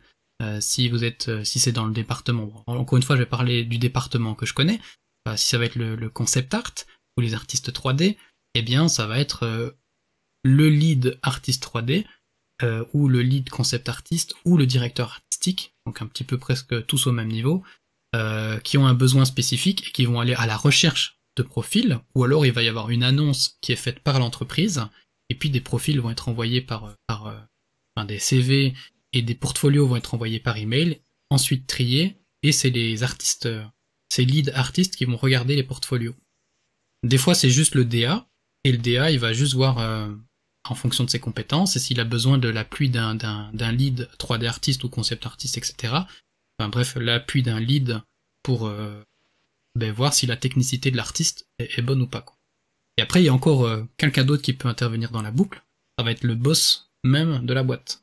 Ça va vraiment dépendre de la taille de la structure, parce que évidemment, quand on est dans des gigastructures comme Ubisoft, il y a tellement de paliers de hiérarchie que ça s'arrête très tôt en fait. Hein. C'est pas Yves Guillemot qui va avoir accès à votre profil. Quoique, ça dépend peut-être si vous essayez d'avoir le job tout au-dessus. D'art director d'un Assassin's Creed par exemple, certainement il y a des échanges qui se font avec les boss, mais en dehors de ça, ça va vraiment se faire avec le bas de la hiérarchie, quoi. Il y a les RH aussi tout simplement, bon moi j'y ai été moins sujet, donc forcément je peux moins en parler, mais je sais qu'il y a des processus de recrutement qui peuvent se faire assez longs aussi, donc une entreprise envoie une offre d'emploi, vous allez essayer d'avoir cette offre d'emploi, donc vous envoyez un CV, une lettre là il y a encore des lettres de motivation, même dans le jeu vidéo, et pour d'autres boîtes certainement aussi, bien que dans le graphisme, souvent c'est des plus petits studios, c'est des plus petites agences, donc il y a moins ce processus de recrutement à plusieurs étages. Après c'est pas vrai pour toutes les agences évidemment, les agences de pub par exemple. Bref, et pour revenir sur le jeu vidéo, eh bien, sur les gros studios, eh bien, donc le processus de recrutement il est assez long parce que il va y avoir donc cette annonce, vous y répondez, CV, lettre de motivation, portfolio, le RH va trier, vous allez peut-être être dans les sélectionnés, et après va s'en suivre toute une série d'interviews. Ça peut être, moi le plus que j'ai entendu c'est 4 interviews, donc c'est quand même pas mal, 4 plutôt comme ça, pas 3. Et sur ces différentes interviews, vous allez avoir au début le RH, qui va vous demander vos prétentions salariales et tout un tas de questions personnelles, si vous êtes prêt à être relocalisé, tout un tas de choses. Si ça passe, vous arrivez avec, je pense déjà, le lead ou l'art director. Et puis les autres entretiens se suivent après le deuxième entretien, il peut y avoir un art test. On a souvent, très souvent un art test. Et après, il y a encore un entretien après l'art test si vous avez réussi. Et après, c'est une fois que vous allez reparler encore d'autres... je pense qu'il peut encore y avoir une batterie d'échanges, et puis seulement peut-être que vous allez être recruté. Donc là, au final, rendez-vous compte que rien que ça, sur toutes les personnes qui vont être là pour les interviews, c'est toutes des personnes qui ont vu votre portfolio, qui l'ont encore assez souvent sous les yeux pour se dire est-ce que c'est vraiment lui qu'on va engager. Enfin, vraiment, ça tourne beaucoup, quoi, un portfolio dans ce cas-là, quoi. Voilà. Enfin, je sais pas, toi, au niveau des écoles, est-ce qu'on vous a sensibilisé à comment pouvait tourner votre portfolio, tout simplement Je réfléchis. T'as tout ton temps, t'inquiète. Ben justement, il y a Lionel qui m'avait suggéré de passer mon compte ArtStation en pro pour avoir plus de visibilité. Bah, à part ça, plutôt qu'avoir un site personnel, mais à part ça, je me souviens pas vraiment qu'il y ait d'autres personnes qui m'aient parlé de portfolio. Je pense pas. Voilà. Bon, ben, on espère que ça pourra vous apprendre quelques trucs, en tout cas pour ce soir, parce que, en fait, il y a beaucoup de choses qui se jouent à ce niveau-là. Après, je tease un peu le prochain épisode, mais le deuxième grand facteur de recrutement, ça va être le networking. Les cartes de visite, ça en fait partie parce que c'est un moyen de rétention de se souvenir de vous. Évidemment, moi j'ai jamais trouvé de travail avec... si, je crois que si, j'ai déjà eu du boulot 2-3 fois grâce à la carte de visite, mais bon, par rapport au nombre de distribués et de retours sur investissement, c'est assez peu. Mais peut-être encore une fois que je m'en sers assez mal. Le portfolio, en avoir... Ah oui, c'est ça, voilà, c'est ça que je voulais dire. C'est que ça rejoint un petit peu le networking, mais le portfolio, j'avais parlé de la tablette, évidemment, c'est dans ces événements de networking que vous allez... Si vous avez le meilleur portfolio, c'est un petit peu comme l'appareil photo, le meilleur appareil photo, c'est celui que vous avez toujours sur vous. Le meilleur portfolio, c'est celui que vous avez toujours sur vous. Ça m'est arrivé à quelques reprises de devoir l'envoyer juste après la discussion que j'ai pu avoir dans un événement avec un potentiel client, et donc de pouvoir l'envoyer directement sur son mail, parfait. Alors on pourrait dire, oui, je rentre au bureau, je ferai ça le lendemain matin, libre à vous. Par contre, le montrer de la réactivité, vous avez le client en face de vous, vous pouvez lui envoyer et se fait, ah génial, première heure demain matin, je parle de votre portfolio, je l'ai bien reçu, ça fait son effet, quoi, parce que il y en a pas 50 dans la soirée qui vont faire ça, quoi. Et il faut essayer de jouer aussi un petit peu avec toutes les forces que vous pouvez avoir sur vous. Donc l'avoir sur votre smartphone, PDF, la possibilité de le montrer ou de le partager, c'est aussi une force, quoi. À fond, à fond. Moi personnellement, j'ai eu mon boulot grâce à mon charme et mon sourire, quoi. Mais voilà. Ton quoi? T'as pas que je cause, hein? J'ai l'impression que t'as côté d'un copain qui travaille, moi, ici. C'est super désagréable. T'entends quelqu'un manger des chips pour celui qui ne mange pas. Compris. Compris. Bon, désolé pour cette... il faut vraiment qu'on vous fasse... On vous fera sans doute une séance film, un de ces quatre, et on va commenter ce film dont on tire toutes nos répliques. Alors, on a une petite remarque sur le chat. Alors, ArtStation est devenu la norme, mais est-ce que vous voyez passer d'autres outils comme Sketchfab ou autres? Bonne question. Je pense que ArtStation est vraiment devenu la norme. Enfin, après, pour Sketchfab, ce sera plus pour les artistes 3D, mais je vois aussi beaucoup de choses passer sur ArtStation au niveau 3D, quoi. Donc moi, je pense que les deux principaux maintenant, c'est Instagram et ArtStation. À nouveau, ça a des cibles différentes, mais je pense que c'est les deux meilleures vitrines pour les artistes de nos jours, quoi. Après, je sais pas si je suis correct ou pas. Je dirais que oui. Encore une fois, là, on est encore sur des artistes 2D, dessin. 2D. Je reviens sur Behance, hein, et même pour de l'illustration, mais ça dépend quel niveau d'illustration. On est plus sur l'illustration vectorisée, l'illustration d'affiches, en fait, finalement, qui se rapproche encore ou des illustrations qu'on peut retrouver dans des motion design. Là, Behance a encore tout à fait sa place.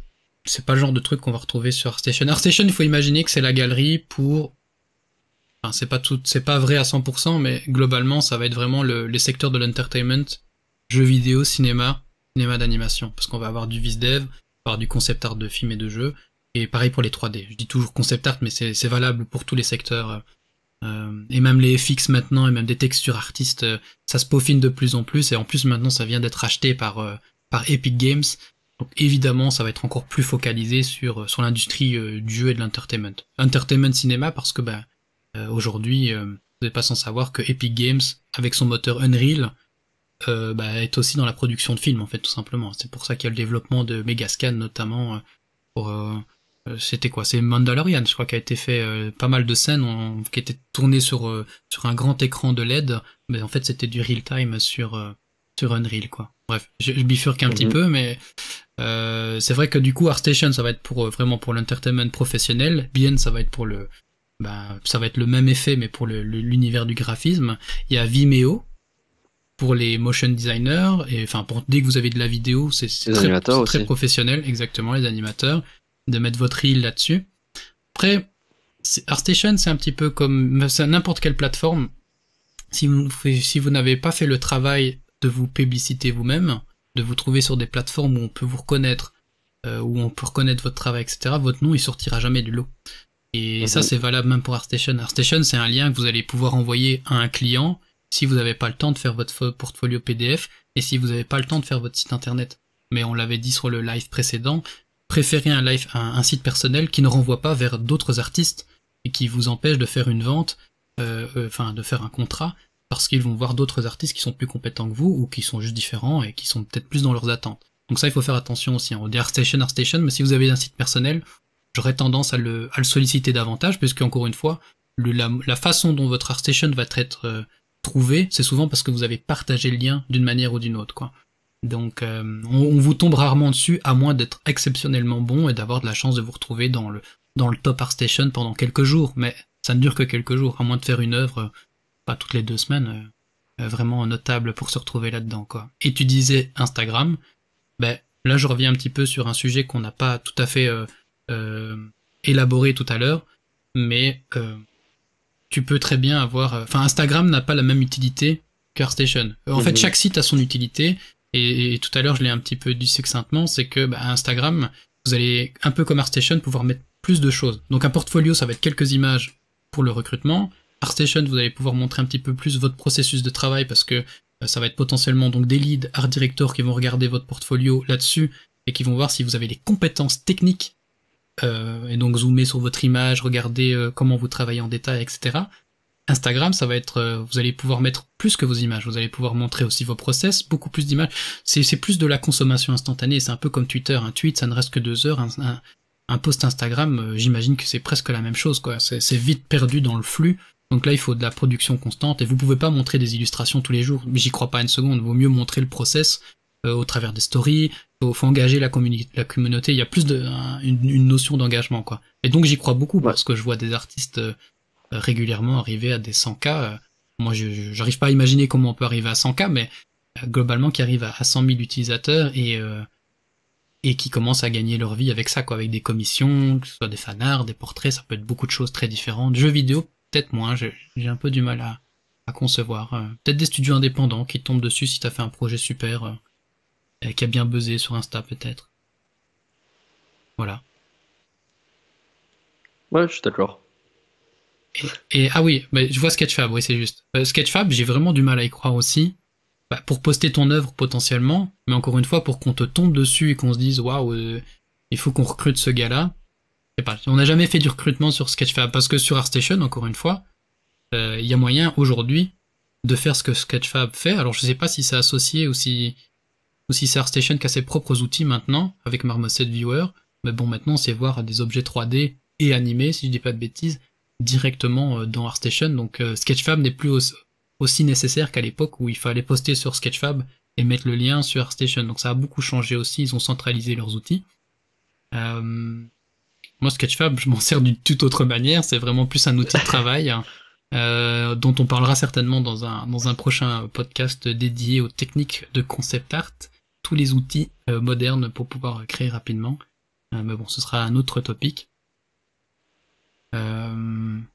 Voilà. Mais c'est vrai que c'est les noms qui ressortent tout le temps. J'ai rarement entendu autre chose. Je sais pas, il y a peut-être des plateformes de sites pour créer son site personnel, mais ça reste dans l'intention de créer son site personnel, comme Wix, je crois que c'était ça. J'en ai même pas d'autres qui me viennent. Comment? Squarespace. Ouais, Squarespace, ouais. Squarespace. Ouais, non, Squarespace. Ouais, mon anglais. Et écoute, je pense qu'on peut passer à la critique du portfolio de Lionel, non? Je pense on a passé tous les gros points. Tous les gros points. Ok. Ouais, et il y en a qui se répètent beaucoup dans la liste, donc en vrai... En vrai, c'est le moment de faire du carnage. Alors. On déconne. Ouais, c'est le moment. Envoyez-nous. Donc, si vous venez de nous rejoindre et vous avez pas entendu, vous pouvez nous envoyer votre portfolio. On va faire ça. On verra. En quart d'heure max.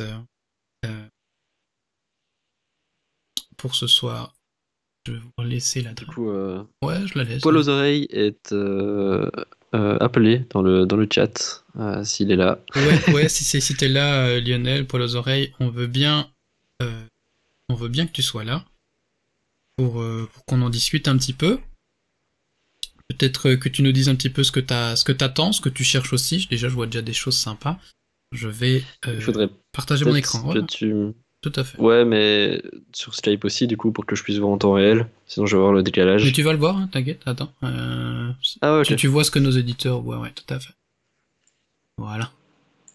Normalement, c'est bon pour toi. Et donc, je dois juste mettre le chat pour être sûr de bien le voir. Voilà. Et donc, on a le portfolio de Lionel. Donc, ouais, déjà, moi, a priori, je vois déjà pas mal de choses sympas. En tout cas, les vignettes sont assez attrayantes. Tu veux commencer, peut-être tu veux avoir ce plaisir, Yari? Ouais. Ça va. Pourquoi j'ai dit oui, moi? Je passe mon curseur, tu me dis où je vais le passer, quoi. Bah attends, parce que moi je le vois en décalage du coup encore. Hein. Bonne soirée, Amélie. Je le vois sur le Twitch. Tu le vois sur... Ah, tu le regardes sur le Twitch, ouais, tu dois avoir un peu de décalage. Ouais, Okay. moi je le vois pas sur Skype, c'est ce que je voulais dire. Ah oui. Ça va être compliqué. Attends, je vais te repartager sur Cap en espérant qu'on ait plus de problème de, de connexion, ouais. c'est ça. Comme ça, au moins t'es en direct. Ouais, voilà c'est mieux. Super. Est-ce qu'on commence par le bon ou le mauvais ou comment on fait? Tu vois des mauvais sur le portfolio de ton ancien professeur? Je sais pas. Aïe. Sur le bon, le moins bon. Bah déjà ton impression générale. Quand tu vois ça. Bah, je trouve que ça a l'air cohérent. Attention, cohérent, tu sais bien ce qu'on en pense. Ah ouais. Non, j'avoue. Mauvaise blague, mauvaise boutade. Donc ouais, c'est cohérent, effectivement. On dirait qu'il y a deux gros projets différents. Le projet dans l'espace et le projet plus d'architecture. Ouais. Donc ça, en vrai, ça mérite deux dossiers différents, même si je sais que... Enfin, moi, en vrai, j'aime pas trop présenter même mon travail dans des dossiers différents. Donc, non, j'aime pas non plus. On a rarement vraiment l'occasion d'aller creuser dans ces dossiers, finalement. Ouais, exact. Mais du coup, c'est bien qu'il y ait que deux choses différentes et pas encore plus où c'est vraiment trop éparpillé. Donc là c'est cool. Moi, j'aime bien les scènes dans l'espace, en tout cas. Ouais, avant même de cliquer dessus, on sent qu'elles... Je trouve qu'elles sont plus attrayantes que juste les croquis d'architecture, en fait. Parce que tu sens plus... Attends, reviens un peu en arrière pour voir l'ensemble, peut-être. Ouais. Ah, sur l'ensemble de la galerie, ouais, tout à fait. Ouais. Mais tu sens plus l'atmosphère, en fait, j'ai l'impression. Enfin, en tout cas, les miniatures, déjà, de base, sont beaucoup plus attrayantes. Parce que tu vois un détail de quelque chose et t'as vraiment envie de cliquer dessus pour voir le reste de l'image. Mm-hmm. Tandis que j'ai l'impression que les croquis d'architecture, par exemple celui qui est en haut à droite, je suis pas forcément curieux d'aller voir le reste, tu vois. Non, c'est vrai. Je sais pas si t'as ça aussi. Ouais, ça a l'air plus faible que le reste, tout à fait. J'essaie de comprendre le projet rapidement. Ouais, là, typiquement, le close-up, il est pas nécessaire, par exemple. Je trouve qu'il apporte pas grand-chose en plus. Et tu as ton speed paint. Ça, par contre, c'est toujours intéressant. C'est ce que je disais par rapport parce qu'on voit bien que ça a été fait avec. Ça a été fait avec ArtStation, ouais, bah oui, ça, ArtStation.com. J'ai rien dit. Mais ouais, c'est intéressant de voir ta façon de bosser. Ça c'est la force de ArtStation, c'est qu'on peut mettre quand même beaucoup plus de médias et de se concentrer sur ta façon de voir quel genre de service tu peux proposer en fait, tout simplement quoi. Mais c'est vrai que la vignette, ouais, elle est pas très attrayante. À côté du reste, en fait. En fait, c'est ça, le portfolio, faut le voir vraiment dans un ensemble. Encore plus un ArtStation. On essaye de voir sur quoi on pose ses yeux et tout de suite, bah oui, c'est vrai que c'est celle-là. Moi, c'est celle-là qui m'attire le plus en termes de contraste lumière. Après, une image, elle est ce qu'elle est aussi, hein. Faut pas réinventer son image. Mais la vignette, si je dis pas de bêtises, sur ArtStation, on peut en créer une particulière. Donc il y a peut-être moyen de tricher un petit peu pour la rendre un peu plus sexy, peut-être en grand le nom du projet dessus. Ça se fait beaucoup quand il y a une sortie de jeux vidéo. Tous les artistes vont mettre, je sais pas, on va mettre qu'est-ce qui est ressorti récemment, moi, God of War, voilà, il va avoir le Ghost of Tsushima, exactement. Il y a eu une pluie d'artistes qui ont posté des œuvres et il y avait en gros le logo. Voilà, si là-dedans, je vois que tu le fais un petit peu, hein, tu vois, il y a JC Conrad, enfin J Conrad, on le voit que ça fait partie du même projet, il y a le nom, bah typiquement, peut-être qu'il y a moyen de faire ça aussi pour ce projet d'architecture. Après, si l'architecture, t'en fais pas... Alors, par exemple, là, je vois Forest Lodge, Concept Bedroom, et là, je vois Concept Lodge, enfin bref, ça fait partie du même projet, peut-être tu peux les regrouper aussi, dans l'idée d'avoir le moins de choses visuellement à l'écran, pour ne pas perdre l'utilisateur, c'est d'avoir un maximum... Enfin, ça peut paraître contre-intuitif de cacher un peu ces images. Mais au final, les gens qui vont cliquer là-dessus, c'est parce que c'est vraiment ça qu'ils veulent voir. Donc il faut essayer de diriger l'œil aussi. Alors, il faut voir sur la version de création de website, comment je parle quoi. La version de création de site internet de Lionel, finesse, de ArtStation. Je crois que tu peux réorienter quel projet vient en premier et lequel se suit quoi. Enfin, tu peux ne pas les mettre dans l'ordre de publication. Donc tu pourrais mettre aussi regrouper tout ce qui est architecture ensemble et tout ce qui est projet spatial ensemble. Ça, c'est important à faire, je pense. Et je sais pas si tu l'as fait ça d'ailleurs, Yari, de t'amuser toi, de ton côté, sur ton portfolio, à réorganiser un petit peu. Bah non, je parle, mais au final, je le fais pas de mon côté, donc c'est pas super, tu vois. Typiquement, tu vois, rien que sur cette galerie, je vois ce projet-là, toi ce que tu montres, c'est le fait que t'es capable, Lionel, donc t'es capable de faire une map. Donc c'est super intéressant, mais je trouve que le carré ici est plus attrayant comme vignette, d'avoir envie de cliquer dessus. Quoi. Tu pourrais même travailler la vignette et faire en sorte que, je sais pas, comme si c'était un plan comme si c'était en train de se dérouler et en dessous on voyait le plan. Il y a peut-être moyen de travailler une esthétique graphique, un peu comme travailler son CV finalement, t'essaies d'avoir la petite touche originale, peut-être qu'il y a moyen de travailler la vignette à la manière d'un Instagram pour qu'on ait envie de cliquer dessus, quoi. Je pense qu'aujourd'hui on peut se permettre de faire ça, quoi. Soigner les vignettes, ouais, exactement, c'est ça. Après, pareil, c'est pas nécessaire pour tout, hein, dans l'ensemble, ça fonctionne. J'ai l'impression que ta pièce la plus faiblarde, quand je regarde juste ici, hein, comme ça a l'air d'être celle-ci pour l'instant. Parce que je sais pas, toutes tes autres 3D spatiales, etc., ont l'air extrêmement travaillées en termes de profondeur, en termes d'environnement. Il faut attendre que ça se clique et ça se charge. Voilà, on sent qu'il y a déjà beaucoup plus de complicité, cool, hein. Et beaucoup plus d'acquis. Ouais, c'est vraiment cool. Et cette pièce médiévale là, elle fait hyper flat. On sent qu'elle a été faite bien avant. J'espère que je me trompe pas, mais elle a l'air déjà beaucoup plus vieille que tes autres pièces.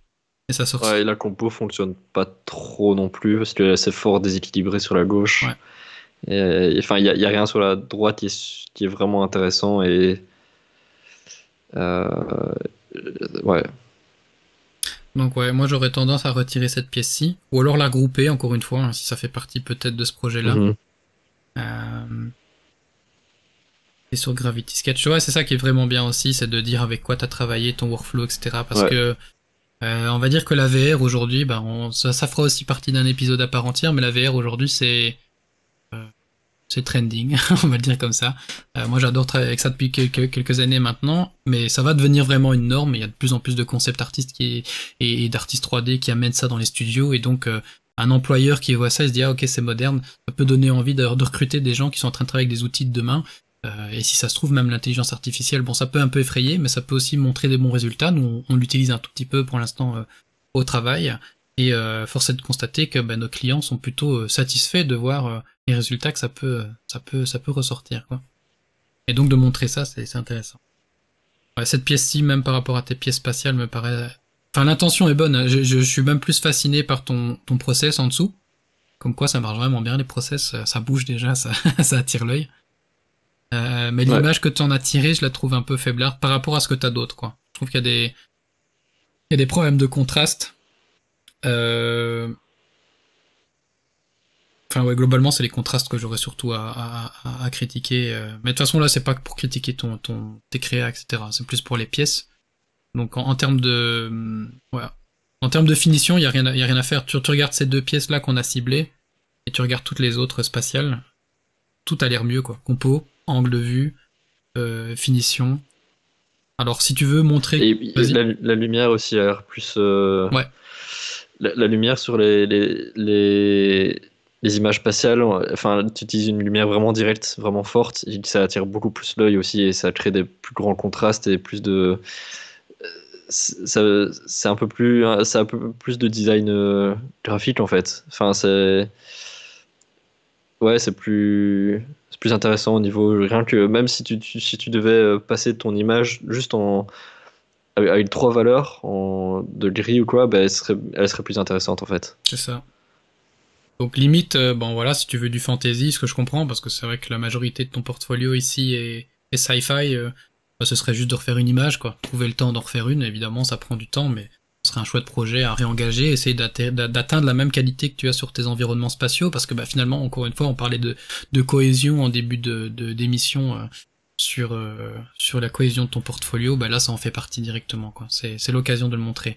Après, par exemple, sur tes portfolios, enfin sur tes pièces de portfolio où c'est plus des plans, bah, ça se pardonne plus parce que c'est pas le même objectif, c'est vraiment de faire plus du plan, quoi.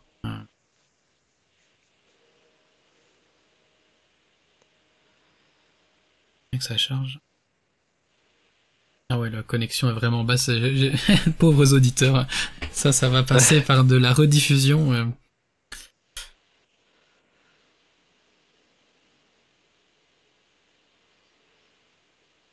Ouais, ça va encore, celle-là. J'ai pas d'avis spécifique. Ouais. Vas-y. Bah, j'aime bien l'idée des câbles en avant-plan.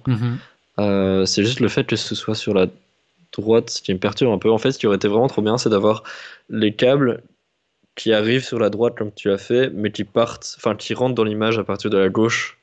Ouais. Ça te crée vraiment un truc directrice, enfin une ligne directrice qui traverse toute l'image, quoi. Ouais. Et ça aurait été cool et ça aurait été plus dynamique.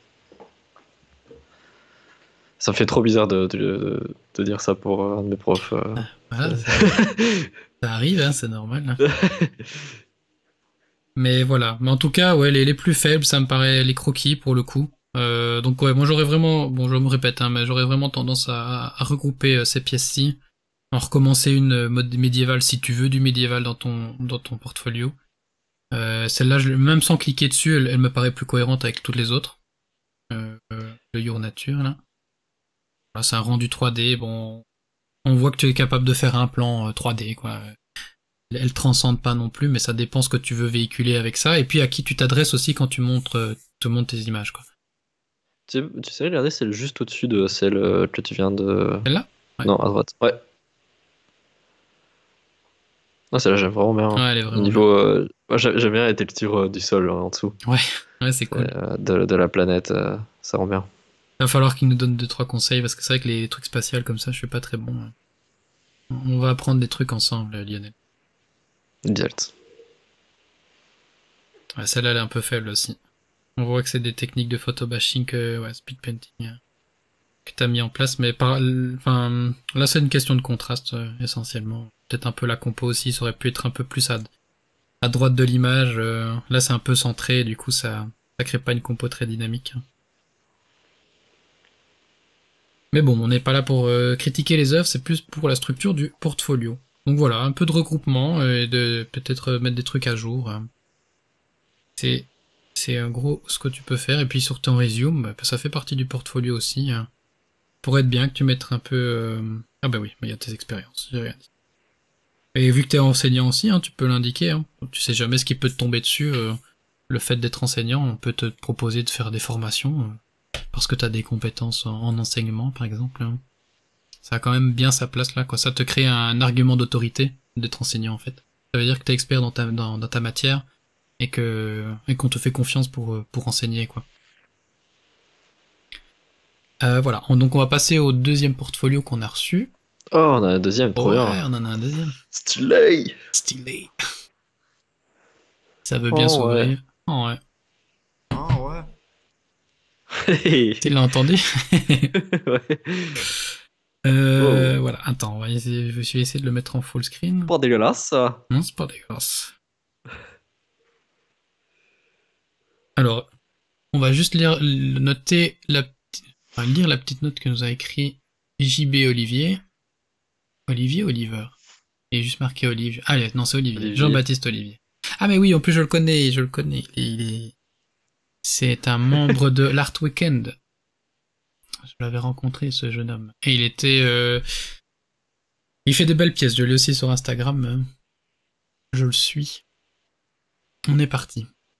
Alors, JB, ce que je veux bien savoir, c'est si t'as finalement, depuis la dernière fois qu'on s'était vu, si t'avais fini tes études.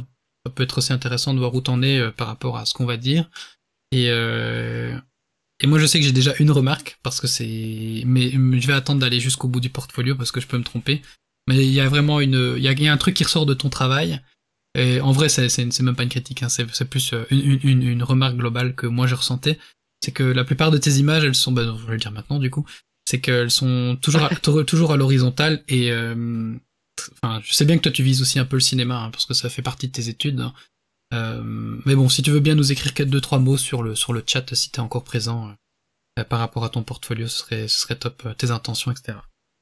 Donc on va regarder un petit peu tout ça.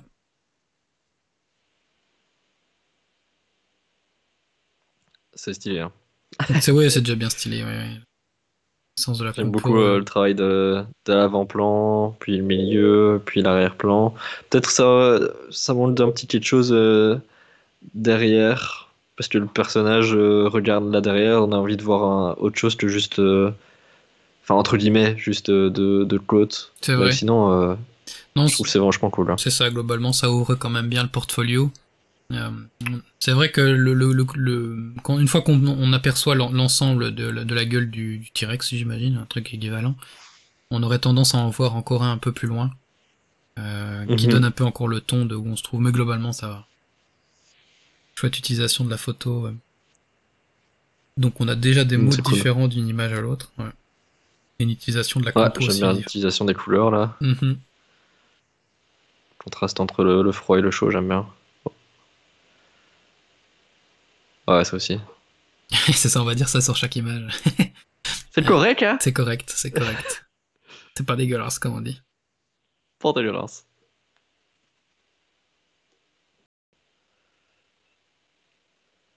Je passe les pièces, hein, on va regarder un petit peu après, point par point. L'ensemble, et puis... C'est ça, et après, on clash. Non, globalement, c'est vrai que c'est... Ouais, bah là, en termes de ce que tu fais, c'est un peu difficile à juger, parce que, il y a certains points sur lesquels t'es bien plus fort que moi. Moi, la composition, par exemple, c'est pas du tout mon truc. Et donc, il y a plein de choses super intéressantes là-dedans. Niveau contraste, ça marche bien aussi.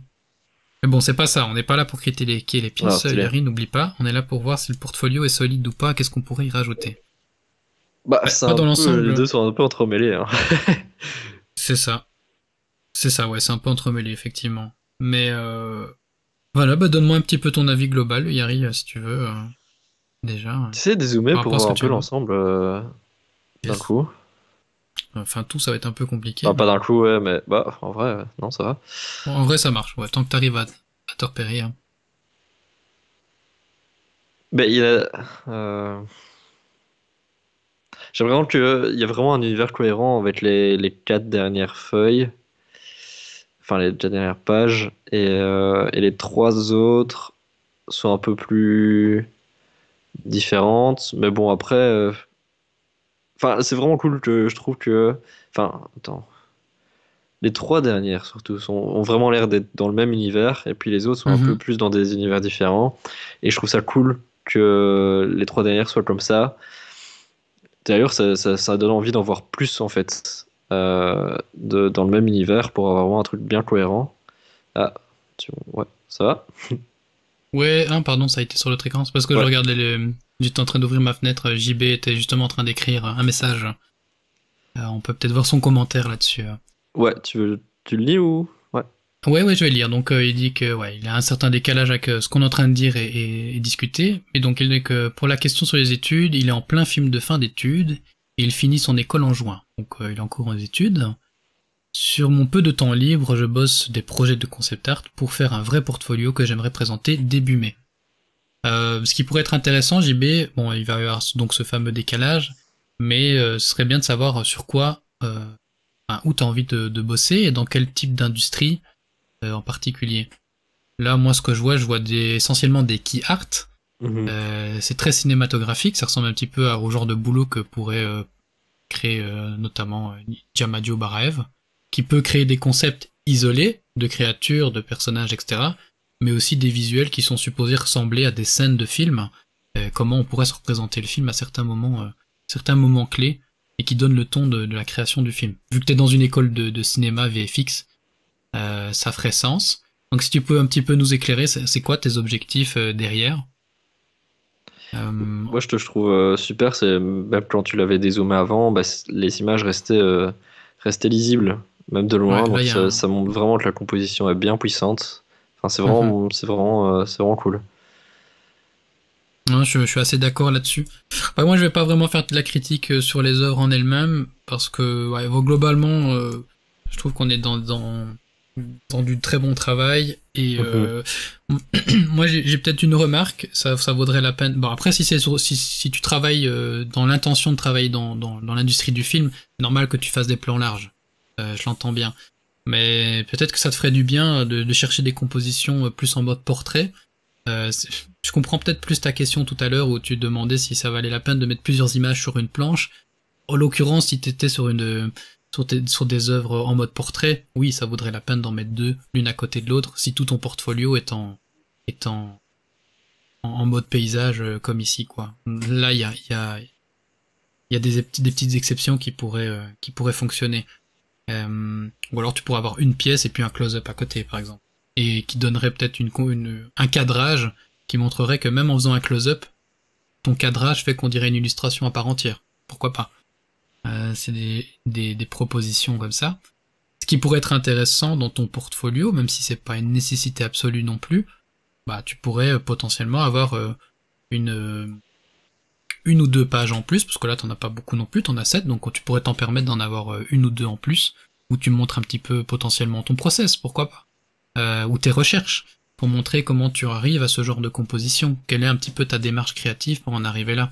Parce que si tu veux travailler pour du vis-dev de cinéma, faire des key art, etc., forcément, il faut souvent faire plusieurs propositions. On ne se suffit pas d'une seule illustration. Ça va être travailler plusieurs angles sur tes mêmes propositions. Encore une fois, je reviens sur Jamadio Rabaev, ou alors, toi, je sais bien que tu connais et tu vas à la même école que Gaël Siguillon, qui justement, ses œuvres sont aussi très cinématographiques quand elle a travaillé pour ILM, et du coup, elle avait quand même pas mal de propositions aussi de valeurs différentes, peut-être plus d'action, une pièce avec de l'action, parce que si c'est très très contemplatif ce que tu crées jusqu'à maintenant, on sent le grandiose, on sent les échelles, donc ça c'est top.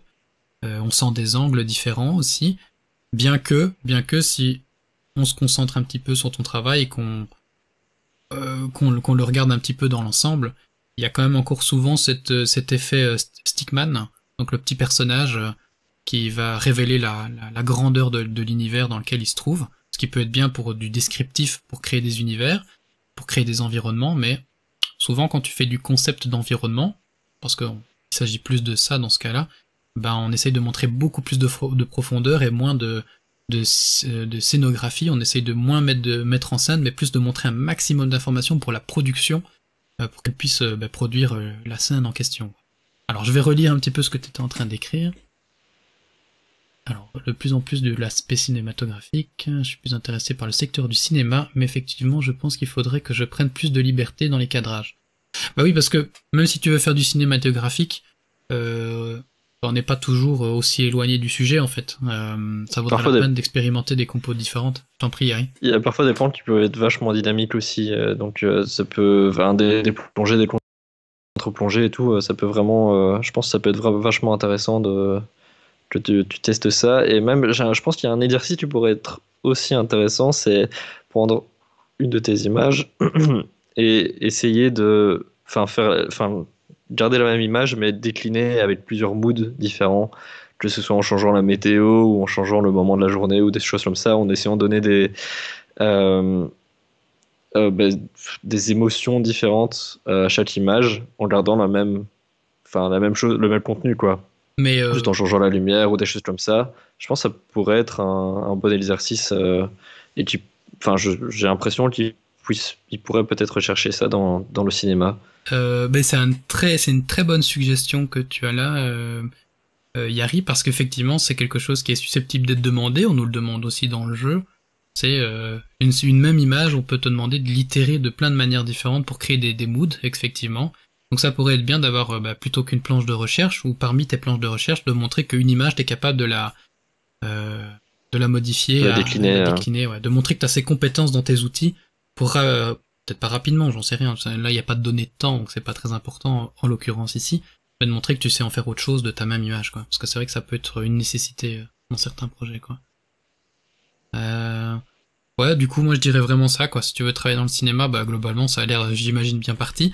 Je suis un peu moins spécialisé, mais bon, moi le travail qui s'en rapproche le plus, donc c'est Jama et Gaël Séguillon qui me viennent en tête. Donc peut-être regarder de ce côté-là, voir potentiellement par rapport à leur portfolio ce qui manque chez toi. Peut-être des close-up, peut-être des phases d'action, parce que là, encore une fois, c'est toujours contemplatif, et même si tu veux une phase d'action de loin, c'est possible. Mais pour l'instant, ils sont tous un peu à l'arrêt, quoi. Et donc ça fait des super belles images, mais imagine une production de film où justement on a besoin de représentations visuelles, surtout pour faire des représentations d'effets spéciaux, de VFX, de choses qui vont être compliquées à mettre en place avec juste une caméra et un fond vert. Et c'est surtout comment on va compléter ce fond vert. Du coup, ça va au-delà du décor, quoi. Ça va être de montrer que tu es capable de faire des choses un peu plus compliquées qui ne pourraient pas faire avec juste une caméra et des acteurs, quoi. Donc, c'est ma représentation, encore une fois, ça vaut ce que ça vaut, mais si j'étais dans cette place-là, c'est ça que j'attendrais de toi, je pense. Et puis voilà. J'ai pas grand-chose d'autre à dire. Ouais, ça sert à rien de rajouter une page avec tes contacts à la fin. Moi, j'ai tendance à le mettre au début, à la fin, mais c'est un détail, ça n'a pas vraiment d'importance. Hein. Moi, à l'époque, je l'ai pas sous la main, mais que peut-être. Attendez, je vais juste me remettre en caméra normale. Je sais pas si t'as d'autres choses à dire là-dessus, Yari. Non, je pense que j'ai dit tout ce que j'avais à dire. Franchement, c'est du très bon boulot. Je suis jaloux. Voilà, bah c'est très bon signe s'il est jaloux. Ouais. Bon, en tout cas, merci de l'avoir soumis. Si vous en avez d'autres, bah, il vous reste 2 minutes. Voilà. Je vais regarder s'il n'y en a pas en spam, mais ça m'étonnerait très très fort. Non. Et si je vais essayer de vite remettre la main sur un portfolio sur exactement ce que vous ne devez pas faire, mes vieux portfolios. Moi j'en ai plus fait depuis vraiment très longtemps, par contre. Portfolio physique, hein, je veux dire, enfin PDF. Après le ArtStation il est ce qu'il est aujourd'hui.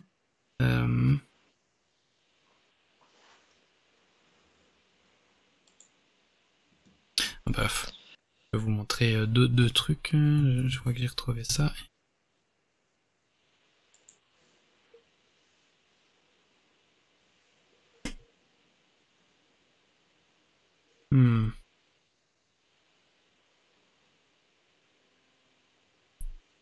Non, malheureusement, je ne retombe pas dessus.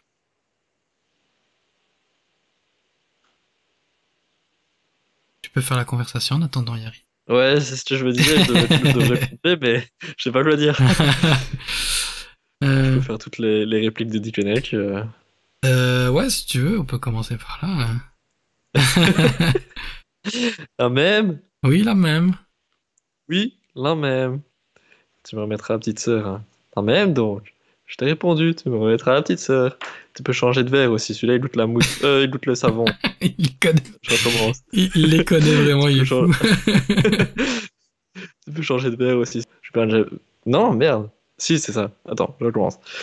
Je peux changer la petite sœur aussi. Celui-là il goûte le savon. Je crois que tu dois t'arrêter là-dessus, mec, c'est fini. J'aime bien la mousse, mais faut tout de même pas exagérer. Hein.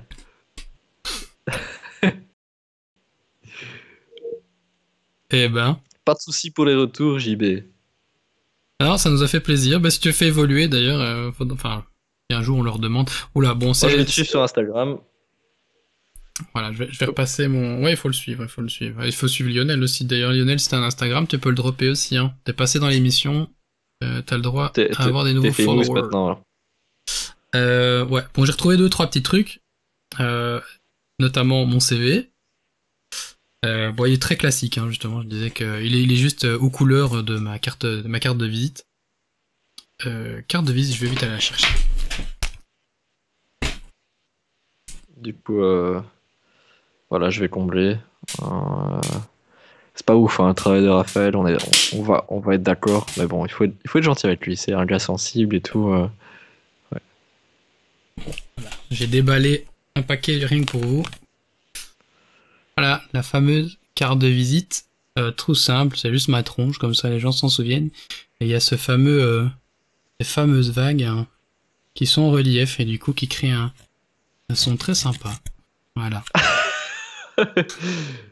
et c'est sympa au toucher. Alors je dis pas ça parce que c'est ma carte, mais elle est très bien.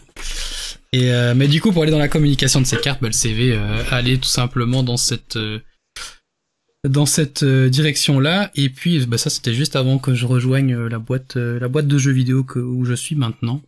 Mais bon voilà, il faut juste mettre les boulots qui sont en relation avec le boulot que vous avez envie de faire. Je sais pas si vous avez des petits trucs pour vous faire mousser, bah voilà, si vous avez gagné des prix, bah faut les mettre aussi. Voilà, globalement. T'as gagné des prix, toi?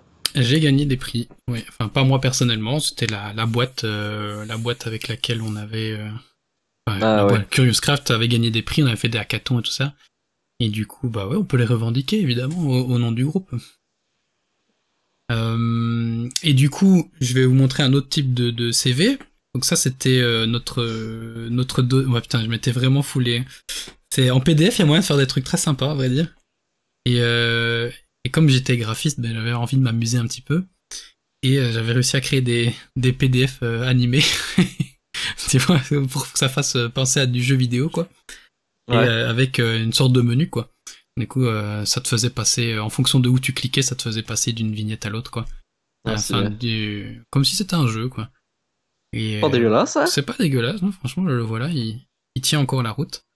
Et sur tablette, bah, ça scrollait de façon plus dynamique que ce que vous voyez là, évidemment. Et du coup, bah, c'était juste de la même manière qu'un portfolio perso, quoi. C'était présenter la team, les compétences. Putain, j'avais été loin, qu'est-ce que j'ai foutu? Je sais même plus comment on fait ça aujourd'hui. J'avais complètement zappé, quoi. Et voilà, un peu de fun. On peut parler des projets sur lesquels on bosse, montrer des images.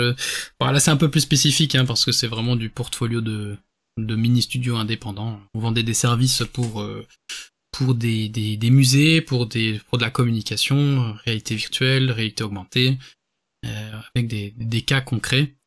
Et le jeu dont je vous parlais avec la carte de visite, hein, qui était fonctionnel, bon au-dessus c'est un mock-up, alors je sais pas pourquoi j'ai mis un mock-up, mais le jeu existait à mon avis il était pas encore fini au moment où j'avais fait la présentation ici. Mais du coup on scannait la carte et puis il y avait notre logo en réalité augmentée qui apparaissait, et puis on pouvait, comme c'était montrer qu'on pouvait crafter, qu'on pouvait créer ce qu'on voulait, tu pouvais changer les couleurs de notre logo, changer la tête, changer un petit peu les aspérités du personnage, et puis une fois que t'avais ton personnage défini, hop, t'avais un mini-jeu, tu pouvais jouer avec, et il y avait les clients avaient des high scores qui pouvaient se partager entre eux, quoi. Ok, voilà. Ouais, c'était assez sympa. Et puis pareil, on avait travaillé pour un jeu, pour un film, et les acteurs avaient pu tester le jeu, et du coup, bah voilà, les gens pouvaient avoir accès au trailer du jeu, au trailer de la... D'ailleurs, est-ce que ça fonctionne encore? Oui, ça fonctionne encore, génial. Voilà, ce sera la séance vidéo du jour, les gars. Et les gâtes. Pas qui est là. Il y aura peut-être pas de son. Peut-être pas. Ah si, il faut que je le mette sur Google plutôt. Attendez, je vous arrange ça, les amis. On fait que ça. On fait que ça, c'est vrai. Normalement, il devrait y avoir du son. Oui, il n'y en a pas. Où ça commence peut-être? Je sais plus, moi, je sais plus à tellement longtemps. Mais... Bah non, il n'y a pas de son. Trop bizarre. Ah si, c'est parce que j'ai coupé le son dans mes écouteurs. Mais vous devriez entendre du son.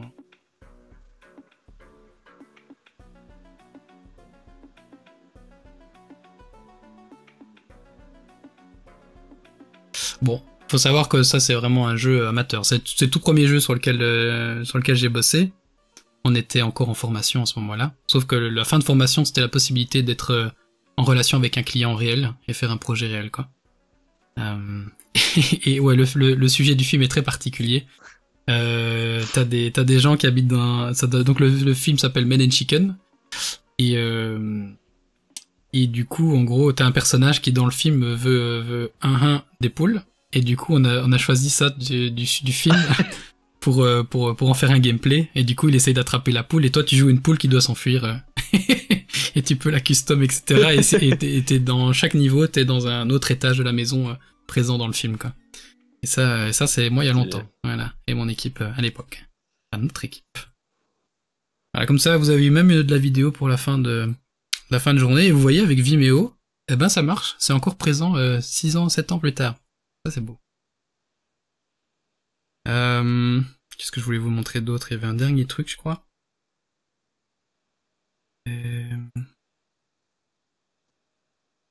Yes. Ah ouais, et le portfolio à ne pas faire. Ça, c'était mon portfolio 2014, donc portfolio non seulement qui servait pas à grand chose, et ouais, faut avouer, il faut dire ce qui est. Et mais du coup, dans le même ordre d'idée, je crois que c'est ça qui m'a inspiré le portfolio de Curious Craft, c'était de créer un menu avec des sections. Mine de rien, même si on met pas des menus et on s'amuse pas à faire tout ça, pensez votre portfolio en sections, c'est intéressant. Tu disais ça tout à l'heure, Yari, c'était de regrouper peut-être des images qui ont de la cohérence les unes avec les autres. Ça, JB, tu l'as fait sur ton PDF, donc c'est très bien. Et bon, ouais, ça c'est quand j'étais encore jeune, hein. T'es à 8 ans, donc ça fait un petit moment maintenant. Et quand je travaillais pour des livres jeunesse, quoi. Donc j'avais pu travailler pour un livre jeunesse à l'époque, et des projets qui ne sont pas sortis de terre, et du coup je venais avec ce book à présenter aux maisons d'édition, quoi. Et mais bon, il y a trop d'images. Oui, c'est très très bizarre. C'est un projet d'auteur un peu bizarre. Ils sont perturbés, les enfants, là. Je veux même plus en parler. Il y a un moment, faut faire de l'argent, les gars. Et la même? Oui, la même. Oui, la même. Mais du coup, pour continuer dans l'idée jeunesse, c'était montrer des projets concrets, puis des illustrations plus perso, qui allaient dans la même ordre d'idées. Mais là, il y a beaucoup trop d'images, par exemple. C'est vraiment ça le problème. Je voulais montrer beaucoup trop de choses. Oui, montrer que je faisais plein de styles différents, mauvaise erreur. Enfin, c'est bien et pas bien en même temps. Pour le jeunesse, c'est une très mauvaise erreur. Enfin, une très mauvaise idée de montrer plein de styles. Vaut mieux avoir une identité très forte. C'est ça que les maisons d'édition recherchent essentiellement. En tout cas, c'est ce que j'en ai ressorti à la fin. Et pareil, je mettais des caractères design de jeux vidéo avec mes trucs de jeunesse, rien à voir. Enfin, c'était vraiment très très très très très brouillon, quoi. Et puis voilà. Donc portfolio à ne pas faire. Très dense, trop d'informations, même avec un menu ça passe pas. Pour une entreprise potentiellement ça peut, parce que c'est un peu original avec les boutons et tout ça, mais sinon non. Bah, ça n'a pas voilà. beaucoup évolué ton travail, hein? Non, maintenant c'est full 3D, quoi. À l'époque aussi, mais ça se voyait juste pas du tout, quoi. Ah ouais. Voilà, je crois qu'on a fait le tour. Est-ce que t'as des choses à rajouter pour conclure? Je ne pense pas. Tu ne penses pas? Je ne pense non, ça se voit, voilà. Pas. Eh bien, alors tu veux faire la conclusion? Ouais, on vous fait la bise, les gars. On vous fait la bise. Juste un dernier mot. Désolé pour les soucis du début d'émission. Si jamais vous avez eu vraiment des très gros soucis, de toute façon au montage je vais couper tout parce qu'on l'a recommencé 3 fois en fait, la prise du début. Vous l'avez juste pas entendu 2 fois. Et puis ensuite il y a eu les lags. Mais la version VOD, elle n'aura évidemment pas de soucis. Je me répète, je sais, mais voilà. Donc bah oui, la bise. Et merci d'avoir été avec nous ce soir. La bise. Tchuss. Hey, merci d'avoir écouté ce podcast. On vous donne rendez-vous le mercredi 16 février en live sur Twitch pour le prochain épisode. Tchuss.